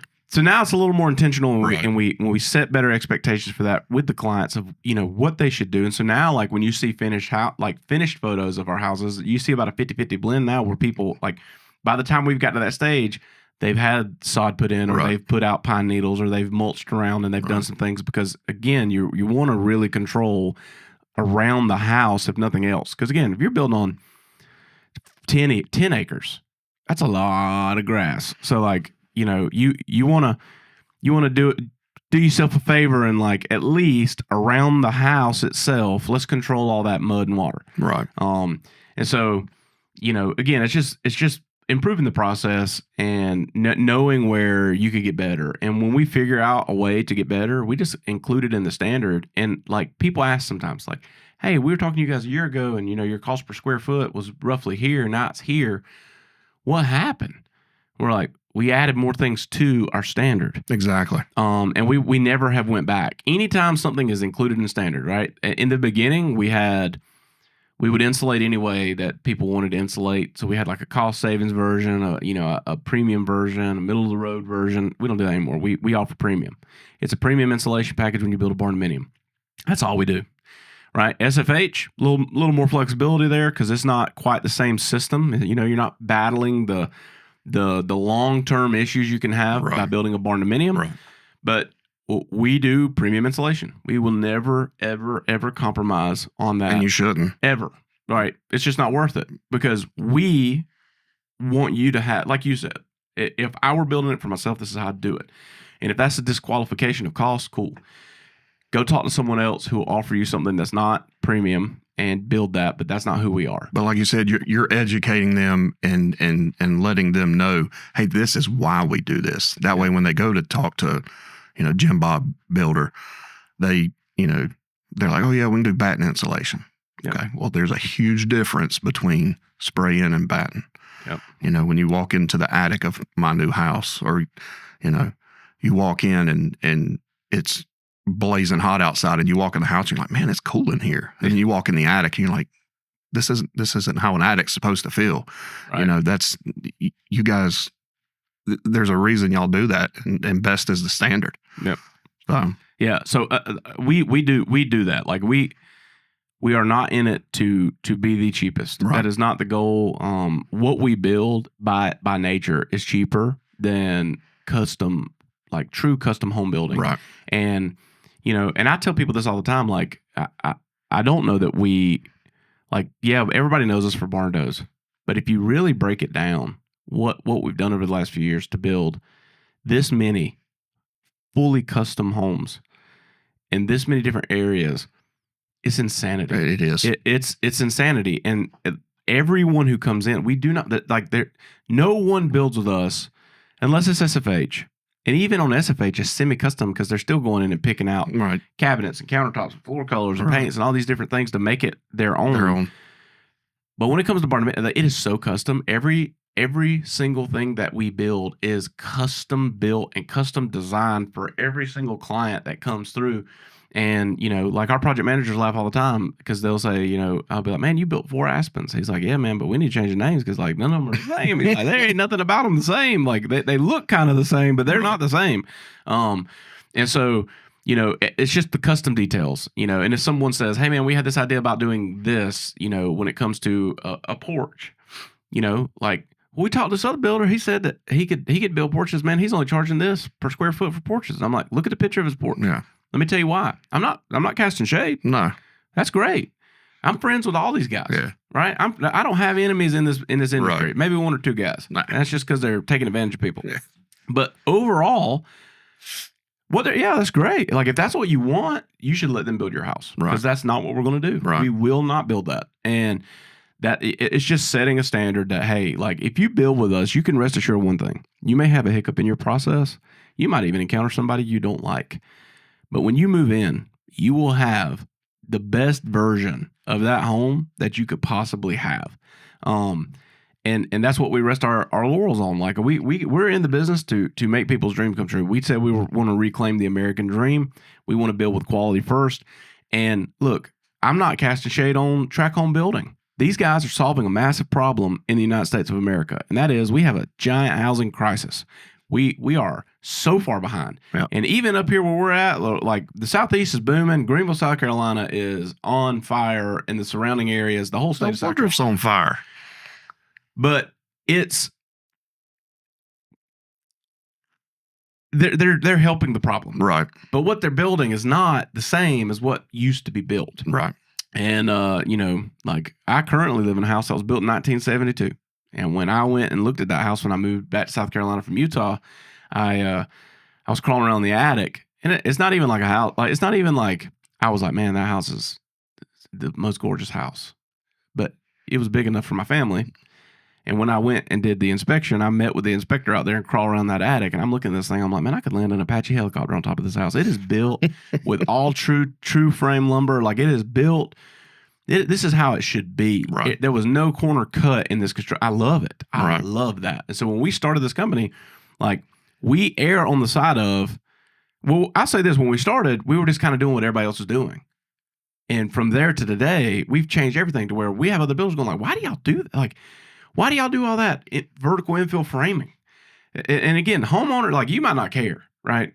But other builders look at us and go, are you crazy? Mike Moon, the pole barn guru, he's like, you ain't got to do it that way. I said, I know we don't have to, but that's the way we do it. Best is the standard. And that's it. Best is the standard. And it is absolutely, I agree with you, it's overkill. Yeah. It's overkill. It's overkill for framing. It's overkill for everything else. But let me tell you what it does do. It allows me to speak the language of the trades. And when Bob and Mary move in their home that we built and they go to hang pictures on the wall, they're going to find a stud, right? When the electrical outlets are hung, they're going to be able to hang them the way they would in any other custom home. Right. They don't have to find that girt that's 2 foot on center and somewhere in the wall. And like, you're out, like you're like, hey, I need an outlet here. And then they got to go find it and block it. And, no, like we build this like a residential house. We do not build anything else. And I think that's the other piece of it is like, there's a lot of guys out here that are doing it. I mean, I'm friends with all these guys and they build beautiful stuff. They don't build the way we build, and that's okay. Not everybody can. But we also don't build other stuff. Like I don't build hay barns. Right. I don't build horse barns. I don't build I don't build any of that stuff. We don't even do shells anymore. Because we started doing shells. We built like 20 of them. We're like, oh, man, we're setting these people up for failure because they're like they got us to do that part, and then they're going to GC the interiors. You're on your own. And I was like, I don't feel confident in this because that's not why I'm doing it. I'm not here to do something that's as economical as possible. My goal, if you buy a home with me when you move in, I want you to be able to say, I could live here and my family could be here for the next 100 years. And this thing's going to stand the test of time. And it's going to be a great home. And we can do that affordably. And that is the thing. Like if you compare apples to apples, the way we build, the way we over engineer every single thing we do, you cannot find a home in this price range with this level of finish. And that's why yes, it's economical, but it depends on what you're comparing it to. And the process now, like the product, we got that thing dialed in. Right. Now we've been focused on nothing but the process and working with guys like you to come in and talk dirt and explain it to people so they know and like educate them. And like, you don't have to just sit on this. If you're building in the upstate South Carolina, is a 99% chance this man or his team is going to be on your site in the very early days, talking you through this and explaining what he's got to remove and why he's got to bring this in and make you feel good about it. And you're not going to feel good paying money for something that you can't see. but you're going to know why you did it. Right. And the whole game there is to set you up for success, because we have had horror stories with people where they're, we're trying to solve their problem, which is we got to get in this house and we only got this much money. And if I could go back and redo them, I would have said, let's build a slightly smaller house and let's do all these extra things. Right. Because long term, this is going to be an issue for you. And some people can handle that, and they can attack that and get it fixed. But some people, I think, tell you like, yeah, we'll take care of that. And I know long term, you're not going to take care of that. Right. And so, that it is what it is. But it all boils down to process, and we spend a lot of time educating you guys on what we want, and you guys go out there and build a system around it to where you can educate clients on why we do what we do. Right. Yeah. So other than that, man, like what else? What you want to throw out here into the atmosphere?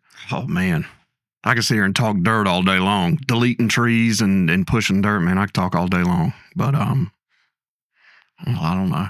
Yeah. Well, you've done a lot of stuff for our clients, but you've done a lot of stuff for us on like in-house builds, Right. stuff like that. And like I've learned a whole lot about it as well. We bought some lots and we need to go out there and clear them. And I'm like, man, these things are like perfectly flat, perfect rectangle lots. Like these ain't gonna cost nothing to do. And we go out there and we start messing with them, and we're like, oh man, Yeah. Not exactly flat, TJ. Yeah. Yeah. Or not exactly the best soil, Right. or River Bend specifically. For sure. That first lot where the old farm entrance came Yep. in my mind, look, I own the building company. In my mind, I'm like, this one will need the most work, but like, none of these are going to be crazy. And when I came out there, when you guys were hogging that piece out, and where that road cut through, and it was 7 foot high, Huge drop. and I was like, oh my God. Like it caught me completely. What are they doing?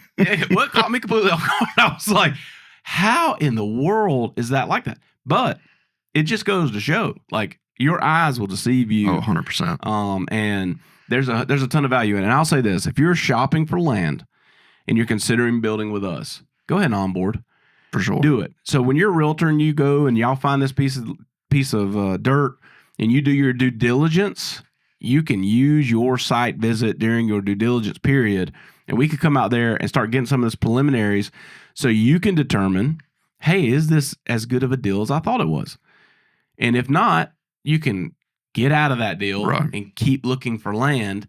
And the next time you find land, I think we charge $250 to send these guys back out Right. there again and do it again. Right. And like it's the cheapest insurance that, hey, For sure. I'm getting something that I'm not going to have surprises with. Yeah, you don't have a realtor or somebody that's going to build a house saying this is perfect, and not saying, gosh, I was a realtor. I sold for a tract home builder for 2 years. So, I know, we want to make that sale, but at the same time, I've had a lot of your sales agents call me and say, hey, I've got these people from out of town, or I've got these people, that are in town, and they're looking at buying this piece of property. Will you go out there and check it out with them? Absolutely, because there's nothing worse than telling somebody that's bought a piece of land when you go out there, like, this is going to be an astronomical amount of money because they didn't see this, or they didn't notice this part of the land. And I've gone out and again, if you're in the market to buy land, if you're thinking about buying land, you got a piece of land you're looking at, it's always good to have somebody that can be out there and say, hey, listen, there's no way we can do a mono slab here. It's going to have to be a basement, and huge amount of money. Yeah. Well, I'm going to end with this, because here's the thing. Regardless of where your land is and regardless of what you're trying to do, if Corey comes out there and your only question is, can we build here? He's going to tell you yes. It's just a matter of, can you afford what he's going to do? Right. And I've got a funny story that I wasn't even a part of, but I've heard it about the top of the mountain. Oh my God. And we'll end here. And Ross said, I went out there and Corey set up, and he's got this plan to grade, do all this stuff. He said, and Ross is driving a Raptor, an F-150 Raptor 4x4, and he goes, my truck won't make it to the top. How Corey even drug a trailer and got equipment to this location. And the homeowner's like, we'll pay for it. And Ross was like, we're not building up here. The Barndo Show is sponsored by the Barndo Co. Are you ready to reclaim your American dream? If so, head over to thebarndoco.com, click the contact form, and reach out to one of our representatives so we can get your dream started today. Some people want to put landscaping into their budget and have, minor things done. If we build spec builds, we come in and we hydroseed or turf, and then we put out some stuff, and like there's a whole assembly of building your home. And so, we handle a lot of pre-construction stuff. We come in and do the rough grading. We muck out and build the pads, and we construct the home, put it in your driveway.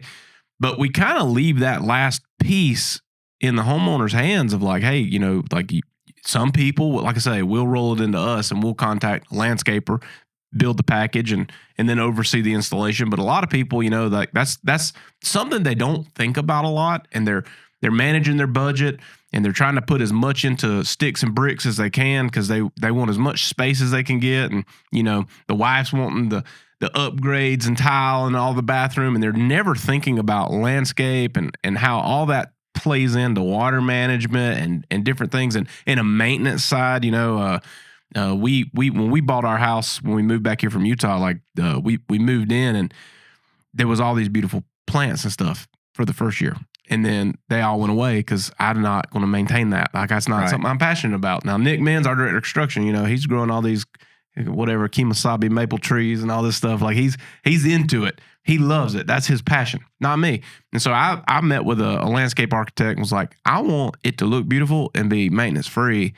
And so he built all this stuff. And so we slowly started adding things back in that I don't have to maintain. That looks pretty much year round. Right. But from your perspective, somebody's building a home and they're going to have, we're building a lot in the Southeast. We've got different clay types, but I'd say 70% of what we do is in this beautiful red clay. Right. Yeah. And they move in, and then now they have this yard that they need to manage. Like, what's some tips you could give to of a way to think through it, and like things that over time that you're not going to have to redo over and over again? So, yeah, and what you said, that's the number one thing I get when I go to do a preliminary design meeting. First thing people say is, I want a lot of color and no maintenance. Well, there's no such thing. That's right. And so what I tell people is, that's like saying I want to pay for the Kia, but I want the Cadillac. That doesn't work. Right. So, the big thing with homeowners, one is educate yourself. And that can be just conversations with people that know what they're doing. And number two, don't look at, Southern Living magazine. That's bad. I have so many people that you go meet with the wife and she rolls out this $1 million landscape. And I'm like, not only do you don't have the money to maintain that landscape for a month, much less put it in, so just unrealistic goals. I'm sure you see that. Somebody brings a Barndo plan to you that's a $2 million plan, say, well, can you do this? Well, yeah, we could, but, the bank ain't going to go for that. That's correct. So it's just to educating yourself, whether it be through, there's a lot of good and bad info on the internet, but a lot of really good info. So knowing where to start. And like you're saying, if you're dealt a blank slate, keep in mind when you're building a house, what you said, upgrades are going to eat it. We're the last guys in. Yep. So that $40,000 landscape budget's now 20. Yep. But they want all of the same. So to me, I tell people, you can't, again, you can't get, when you go buy a car, you pay for the base model. You don't go in after you've paid for the base model and say, hey, I want the rims and the hopped up radio or whatever. Yeah. You're going to get the base model. Like, that doesn't work. So what I tell people, be realistic, plan for the landscape. You're going to eat into some of that because, like you say, she wants the fancy sink or whatever. Yep. And next thing you know, your budget's half of what it was. So, and keeping it simple, I tell people all the time, when you're planning on a landscape, draw it out, but you got to know plant form and function. You can't go to Lowe's and say, well, this plant in the pot's smaller than that one, so the big one would go in the back. Well, that plant in the back might be almost full grown in that 3-gallon pot, maxed out at 2x2. Yeah. And that one in the front is a plant that's meant to grow 20 feet tall. Yeah. So you've got to know plant form and how it's going to work. So I tell people, take that canvas, take your blueprint, draw out your beds however you want them, do it to scale, and then, get you a scale template and a scale ruler, just real simple. Anybody can do that.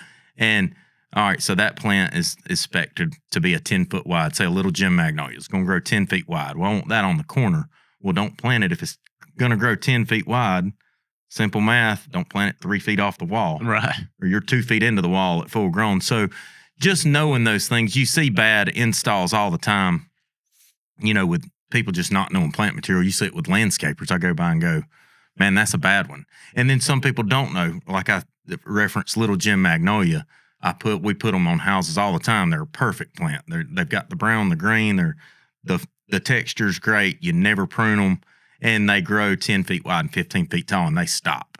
Well, I get other landscapers that kind of exposes to what they don't know. They'll call me and go, man, I can't believe you put a southern magnolia on the corner of that house. That thing's gonna grow 30 feet wide. And I'm like, nope, not that one. Yeah. So just knowing plant material is a good thing. And then on the grass side, where you see a lot of people screw it up is they don't know, like, don't watch the Scott's Lawn commercials. That's all played up. Those fancy bags aren't paid for by the government. They're paid for by the consumer. So you got to know what you're putting out. What's hilarious to me on the turf side, and we see it this time of year, you'll start seeing commercials drop, fertilize your lawn now, weed and feed your lawn now. Yeah. Spring weeds are popping up. Your grass is still flat dog dormant. Yep. It's not doing anything. It's asleep. But you're weeding, putting out this granular post-emerge that's sticking to the leaves of these weeds, but you're feeding nothing. It's like if you're asleep and I set a plate of food on top of you, you don't eat it. Right. It does you no benefit. So there's just a lot of bad, they cater all these ads and all this stuff to they're catering to the whole East Coast or the entire country when we're in all these different plant zones and have different requirements. So, again, asking people that know and don't follow what the commercial says. You got to know your turf type. You see it in the spring. It trips me out to go in April. Spring sprung, and you've got Jimmy's at the cash register, and he's got 18 bags of lime for his, half-acre lot. And he's pumped. He thinks, I'm going to have the best-looking yard in the neighborhood. We're about to get it. And then what he doesn't realize is he's just throwing his pH, lime adjust pH. His pH may be perfect. So I'm like, all that work and that money, have you done a soil sample?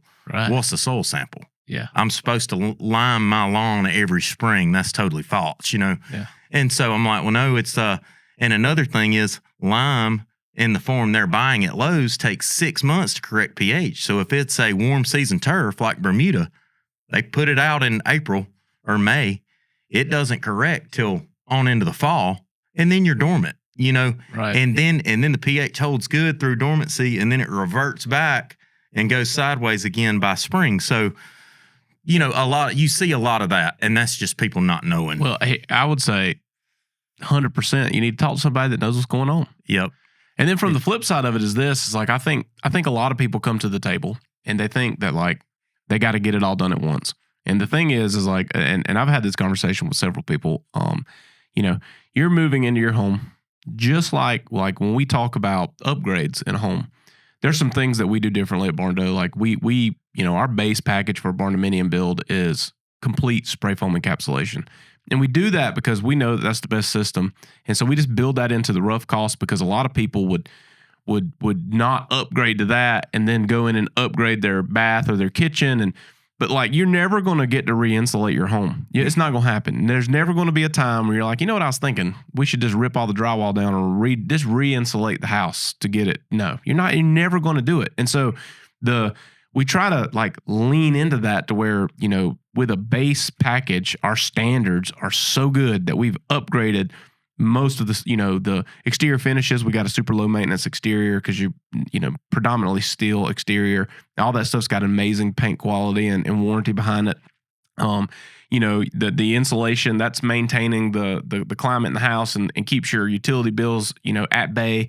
And so we're thinking through all that. But I tell people all the time, like, hey, that's cool that you don't have the money to do all the upgrades you want and make everything look how you want it and do, but you're going to live in this home 5, 10, 15, 20, maybe 50 years. Yep. Like, I promise you, you're going to remodel that bathroom. You're going to remodel your kitchen. You're going to change your flooring. You're going to repaint. You're going to do those things across the course of time, but Right. you're never going to go back and redo the fundamentals. Yep. And so, like, I think same with landscaping. They see those Southern Living magazines, right? And they see all this stuff, and like I laugh at it too because my wife does that, right? Like, Right. and I'm like, hey, that's great, you know. Like I was saying, when we were meeting with the designers, the preliminary plan they put out looked beautiful. They had all the 3D renderings, all the stuff, and I was like, that's great. I don't have a $200,000 staff that's going to come in and maintain this, Right. like you know it ain't the governor's mansion. Like I don't have landscaping staff to keep all this up. Like I can't commit to this. And I think having a good base. So like someone moves in, you may put some beds on the front, you know, and like there's advantages to it because you're controlling water, right? And so, you know, 9 times out of 10, you're going to have gutters on your house. Some people don't put gutters, and that's fine. It's not required, but you know, you want to control water away from the house as best as possible. So you get into guttering, and like if you don't have gutters, then you know you definitely need something, you know, put something that can handle water shedding off onto it constantly. But from a maintenance standpoint, right? Right. Because half your business is coming in maintaining other people's lawns, and so like you want it set up to where you can maintain that thing, and you got a system down. It keeps the cost down to the consumer. Your time on job is less. Yep. It's not a bunch of crazy this Plant and that, material, you know, yep. like what? So a base package, somebody's getting ready to go, like in your perspective, you know, we just built your house and you were like, I don't care about the design as much as I care about getting a solid foundation. What would be your recommendation? So, well, just what you said. First and foremost, like everybody wants to talk about plants because that's what looks good and that's the color. And gutters are 10,000 times more important than plants. Yeah. You know, when somebody says, well, we don't want to do the spray foam, we just want to roll insulation because that would eat into our landscape budget. I'm here as a landscaper to tell you, do the foam insulation. Yeah. You know, and then other things I tell people too, we're a big advocate for outdoor lighting. We do a ton of outdoor lighting. And I'm like, you know, instead of landscaping your house 360 and trying to make your backyard this oasis, I said 98% of the people see your house if it's visible from a road passing by.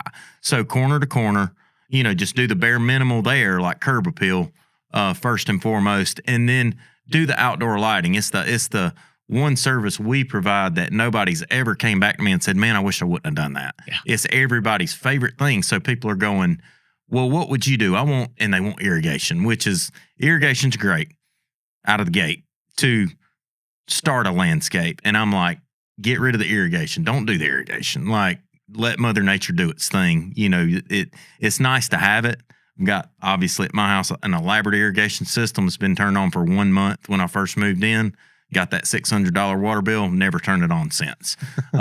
You know, it's good to have that control, but, you know, I'm like, no, don't do the irrigation, you know, do the lighting, the infrastructure. You know, when I was in landscape design school, it was form and function, you know, and function precedes form. You know, function being you don't come into your garage, into your master bedroom and walk through that to the kitchen for a reason.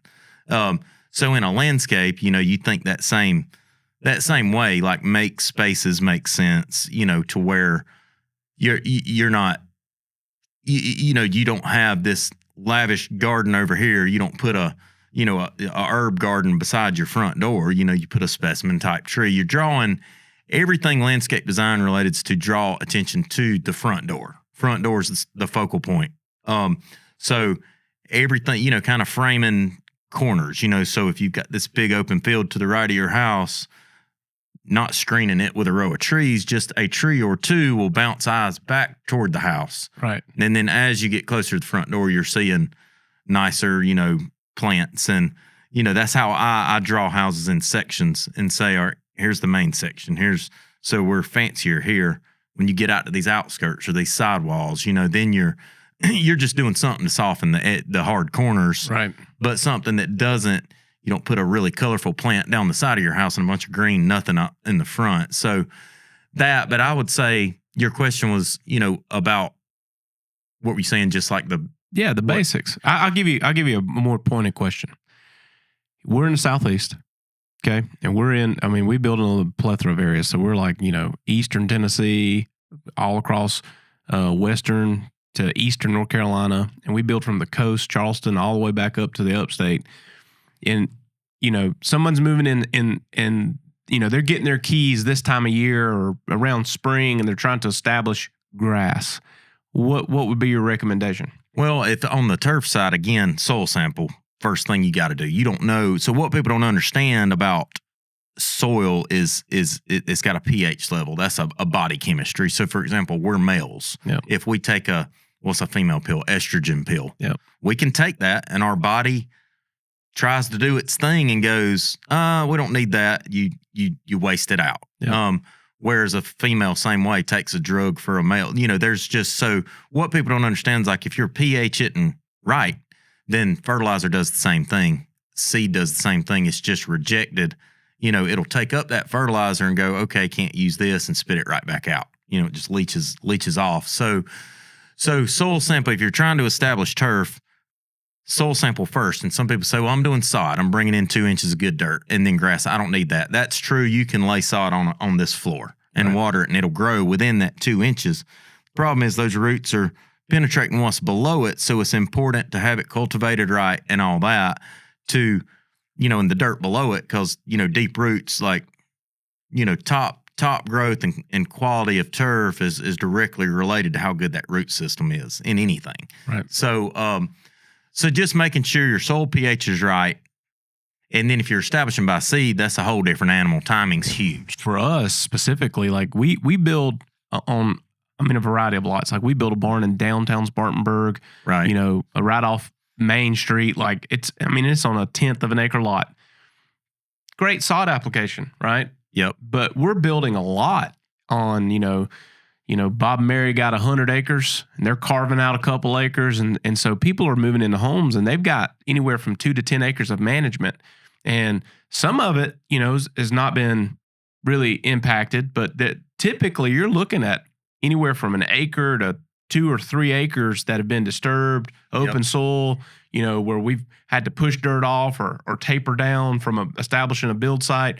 And so we run into the case where it's generally speaking a large area they're trying to establish something on. And so we end up with a lot of people that are throwing seed and straw or occasionally, come in and hydro seed depending on time of year again. But like, any advice there? Well, no, again, timing is everything in establishing by seed. You've got to be in the right window. You can't put, a cool season grass like fescue. People think, well, I need to do it in the spring. Well, fescue is not native to our areas. It hates 100-degree heat. Can it grow here? Yes. We're fortunate enough for it to grow here. The places you see with big stands of it, like the front of BMW, that is tens upon hundreds of thousands of dollars spent every year to keep that grass looking like that. It's under perfect irrigation, perfect feeding. So knowing, once you get grass established, people think, all right, that's it. My grass is growing. It's doing great. But you've got to fertilize it. It's kind of like us. It's like in fertilizer, what people don't understand about fertilizer programs, and this is where you got to be educated, is there's certain times a year. And I've learned some of this stuff the hard way. People say, well, I put all this seed out in the spring, and then they also followed the Scott's commercial and went and got a pre-emerge. Well, pre-emerge forms an invisible layer for nothing to emerge. It doesn't. So they've suppressed all their seed. That's something I've seen happen. That's like, no, that was bad. Yeah. Very counterproductive. But just knowing the fertilizer steps, people, what they don't understand about fertilizers, like it'd be like me and you sitting down saying, TJ, we're ultra busy next week. So let's just get all the food we're going to eat for the week and let's just eat it all right now. Yeah. Can we intake all that food? No, we can't. Yep. We can intake 4 meals and then we're going to be over here throwing up. But our body can only intake so much, and plants are, a living organism just like people. So you can't just say, you see it again at Lowe's in the spring, Billy's got his cart full of fertilizer. He's pumped. We're about to get real green. Yeah. And I'm not going to do fertilizer every month and a half like it says. I'm going to do it all at one time. That way we don't have to worry about it. Doesn't work like that. Right. You can do more damage if you overdo it. But then again, once that grass takes up so much, it might look great out of the gate, and the rest of that fertilizer as it's burning off, and it's just leaching out. Yeah. So again, just kind of knowing timing, establishing by seed in your situation, timing's everything. Hydro seed versus seed and straw. People ask that.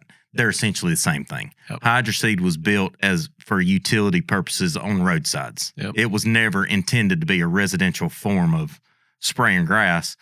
Well, all it has is a tackifier in it and this paper mache and a green dye. So it sprays and it's green, but you've seen hydro seed and y'all do it and the green's gone. Yep. That's just a and it's a short-term mess thing. too if you ain't know what you're paying doing. attention. And you get an initial water application. The water that's coming out with that seed is not enough to germinate that seed, Right. so to speak. So I'm more of an advocate for seed and straw, and the reason being is if you got a good base in the seed kind of settles within that cultivated soil.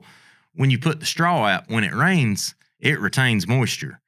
So not too heavy. People do sometimes straw too heavy and you're just completely shading out the seed, but it retains that water. So it just kind of is like a, amphibious, just perfect environment for the seed. And people think straw strictly for the runoff, and that's correct too.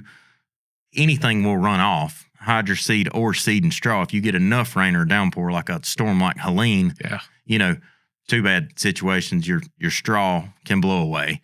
And then enough rain, it's channeling it up under hydro seed or seed. So there's no real right or wrong, just knowing rates. People sometimes either put out too much or not enough. So they see and they think, well, I put out, it's like, how many pounds per 1,000 did you put out? They have no idea. Yeah. Well, I put out 2 bags or whatever on their half-acre lot. And Yeah. you do the math and, like if it's a new seed rate for fescue, say we're going at 15 pounds per 1,000. Well, if you put out 5, that's not enough. Yeah. And then sometimes you get, somebody this overly aggressive, and as in anything, well, I'm going to overdo it. You can't put too much seed. Yeah, you can put too much seed too, because now you just got this coverage of seed. Now everybody's fighting for the same space. Seed's growing on top of seed. So I'm trying to set a root and you're a seed on top of me. You're trying to find a way around me to set a root. And if we both set roots, now we're fighting for the same food, the same light, the same water, all those things. So again, educate yourself. Don't be scared to ask people. Ask educated people. Yeah. Not Betty, the master gardener. Yeah. She took a 2-month course at the local community college, and she's all of a sudden a plant scientist, because she knows how her azaleas look good to the public, or her crepe myrtles look good. Like, that's not enough. Ask a educated landscaper, and there's a lot of uneducated landscapers too. Don't ask. Yeah, they're glad to take your money. Yeah, exactly. And they'll tell you anything. And you know how it is. I mean, it's easy to sell people on something that's not true. I don't like to ever do that, because when it doesn't work, I've got people say, I don't care if you're saying it won't work. I want you to do this because, and I say, well, I'm not doing that, because I'm not going to take your money and it be wrong, even if you say it's okay. Yeah. Like, we're not going to do wrong. So I guess wrap this piece together would be, we're turning out houses on a monthly rate, right? January through December, we're pumping out 20 houses a month, complete, people moving in all times of year, different things like that. And again, predominantly Southeast, so we don't have brutal winters. But if somebody was to move in like in an off time of year to establish it, what do you think your advice to them would be? Like, hey, do I need to go out there and put out the winter rye and all that to get something going, or what? Yeah, what would be your perspective? Well, so say one of your customers is moving in October, but they want ultimately to work towards warm season Bermuda grass. You built it in the middle of a field. That's what's native there. It's coming back. Yeah. So and you've got no trees, and they say, well, what they'll say to you is, well, I want Bermuda, but if I seed Bermuda now, it's not going to germinate, so it's just sitting there. That's not good. You don't want to seed Bermuda in October and just let it sit, because it's not going to germinate because of temperature, so it could rot, essentially, or just wash away because it's just sitting there waiting on timing to be right. And then they say, but you're telling me fescue in the summer's going to die. So, what you do in that situation, what I tell people, if you're in that fall situation, do the fescue at a light rate, not the full seed rate, and do a ryegrass. Rye will grow in the cracks of this floor right here. It'll grow in the back of your truck. It's so easy. And it looks like, make you look like Augusta National. Yeah. You'll be the envy of the neighborhood. for about 3 months. Yep. So, get that rye fescue something going. I tell people this, I'm like, don't put out preems. We want growth. I don't care if it's crabgrass, dandelions, ragweed, whatever. We just want green and growing, because what happens is, even if it's a weed, which weeds grow in much easier environments, and it's growing, as it sets roots, that's aerifying the soil. As it dies, as you kill it later on, it decomposes and turns into, it's better than letting these hard pans form. Some people will say, well, I want to see Bermuda in the spring. I'm not doing anything. They're going to leave it red dirt just like you left the grade. That's bad, because weeds are going to start popping up. It's going to look terrible. And then all these hard pans form, and you've got to recultivate. Yep. So spend the money, get the fescue, and you don't have to really spray that out. Now you've got a natural straw in place. You've got a pretty good stand rolling into April. Right. And then you put out your Bermuda seed. You don't have to straw again. You did that the first go round. So now your grass that's dying, and you're going to look like crap. And, typically that may, sometimes if it's an annual rye around Easter, it's lights out. And I mean, you'll wake up one day and you look like Augusta National. Fun fact, which is why they play the Masters when they do. Yep. Is because of that. The ryegrass is at peak at that time of year. So they're using a perennial rye. And then another fun fact, the year of COVID, the Masters got delayed. Well, they were like, they did it in October because they needed that month of ryegrass to kick in, because Augusta doesn't look great in those summer months. Right. So just again, and if you're on the adverse, say you're coming into the spring and you say, well, I don't want to put out ryegrass, because I'm not going to get but a month of it, and you're saying it's going to die. I don't like to do it, but you can put brown top millet. It's utility grass. It's for Dovefield. It grows 2 feet a week. It's terrible, but again, it's something green. Tell people, put your Bermuda out, mix it with a little millet. The millet's just to get something green and growing that you can cut. When millet dies and when annual rye dies, it's not coming back. Right. Like it's a one cycle and it's out. So you don't have to worry about, well, I don't want to fight millet for the rest of my life trying to get rid of it. It'll kill itself. Right. So fescue rye, fall combination, millet, Bermuda at spring. And then in the summer, I would still do that millet, or in the fall, still do that rye, just Right. getting something green and growing. Yep. And then you can always, as you get the Bermuda, if that's what you're after, to germinate, which is what 90% of people have here, from here all the way down to the coast. So, once you have that, you can eradicate that other stuff. Yeah. through Well, that's fertilizer why crops. I think the perspective is like, you're right. All the stuff is like, you got to prevent the weeds, and really you need to establish something Anything. and then go backwards and And eliminate get the rid things of you it. don't want. It is. Yeah. Like weeds are a cancer. It's like cancer in our body. And what people don't understand about this, so say they're 3 years into their house and they're like, all right, well, now everything's green and growing, but I've got weeds everywhere. So now you're saying go aggressive on this weed control. And then they start to go backwards, because like chemo does to our body, it attacks cancer, makes us sick in the process. Weed control's the same way. And too much of it can really hurt you. But I tell people, all right, you're 60% weeds, 40% Bermuda turf that's in patches here and here.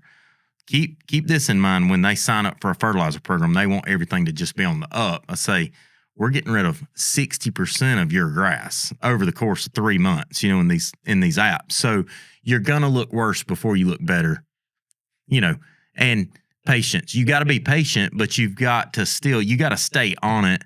And people think that preems or whatever are the answer. It's kind of like people that live by vitamins. My wife's one of those. She's, well, if I take this remedy and that, it will prevent this or that. And I'm like, you're right. It's got a chance to, and it might help you. You might not get as sick. It's kind of like the COVID thing. Like there's things you can take that make you not get as sick, but at the same time, it's not an answer. Preems don't mean you're not going to have weeds. Right. Weather controls everything, and that's well beyond what we can do. Yeah. So you just you have a little bit of control with irrigation. Irrigation's great. Irrigation's expensive to run. It's expensive to install.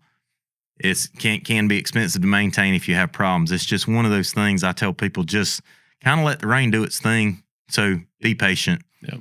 and let, you over time, you can get you a good, if you're not comfortable, weed control programs aren't that expensive, especially if you're talking about an acre of grass. Yep. It seems expensive per visit, and then you add it up per year, and it's like less than taxes would be on your motorcycle, Right. and so pick your battles. If that's an issue, do you want good grass? Do you care? The good thing about once you get to that point and you're really suppressing those weeds is Bermuda, once you get it to a pure form of, say, Bermuda, fescue, whatever, it's all growing at the same rate. What makes grass look bad week to week? And people say, man, I've had to cut my grass twice this week. And I say, well, that's because your grass is in terrible shape, and there's 14 different species of all this stuff. So they're all growing at different rates. That's right. So that's what makes you look bad. Man, that's how you know you've been doing this for 20 something years. Cause like the answers are like laser focused. This is gold. Right. I'm excited.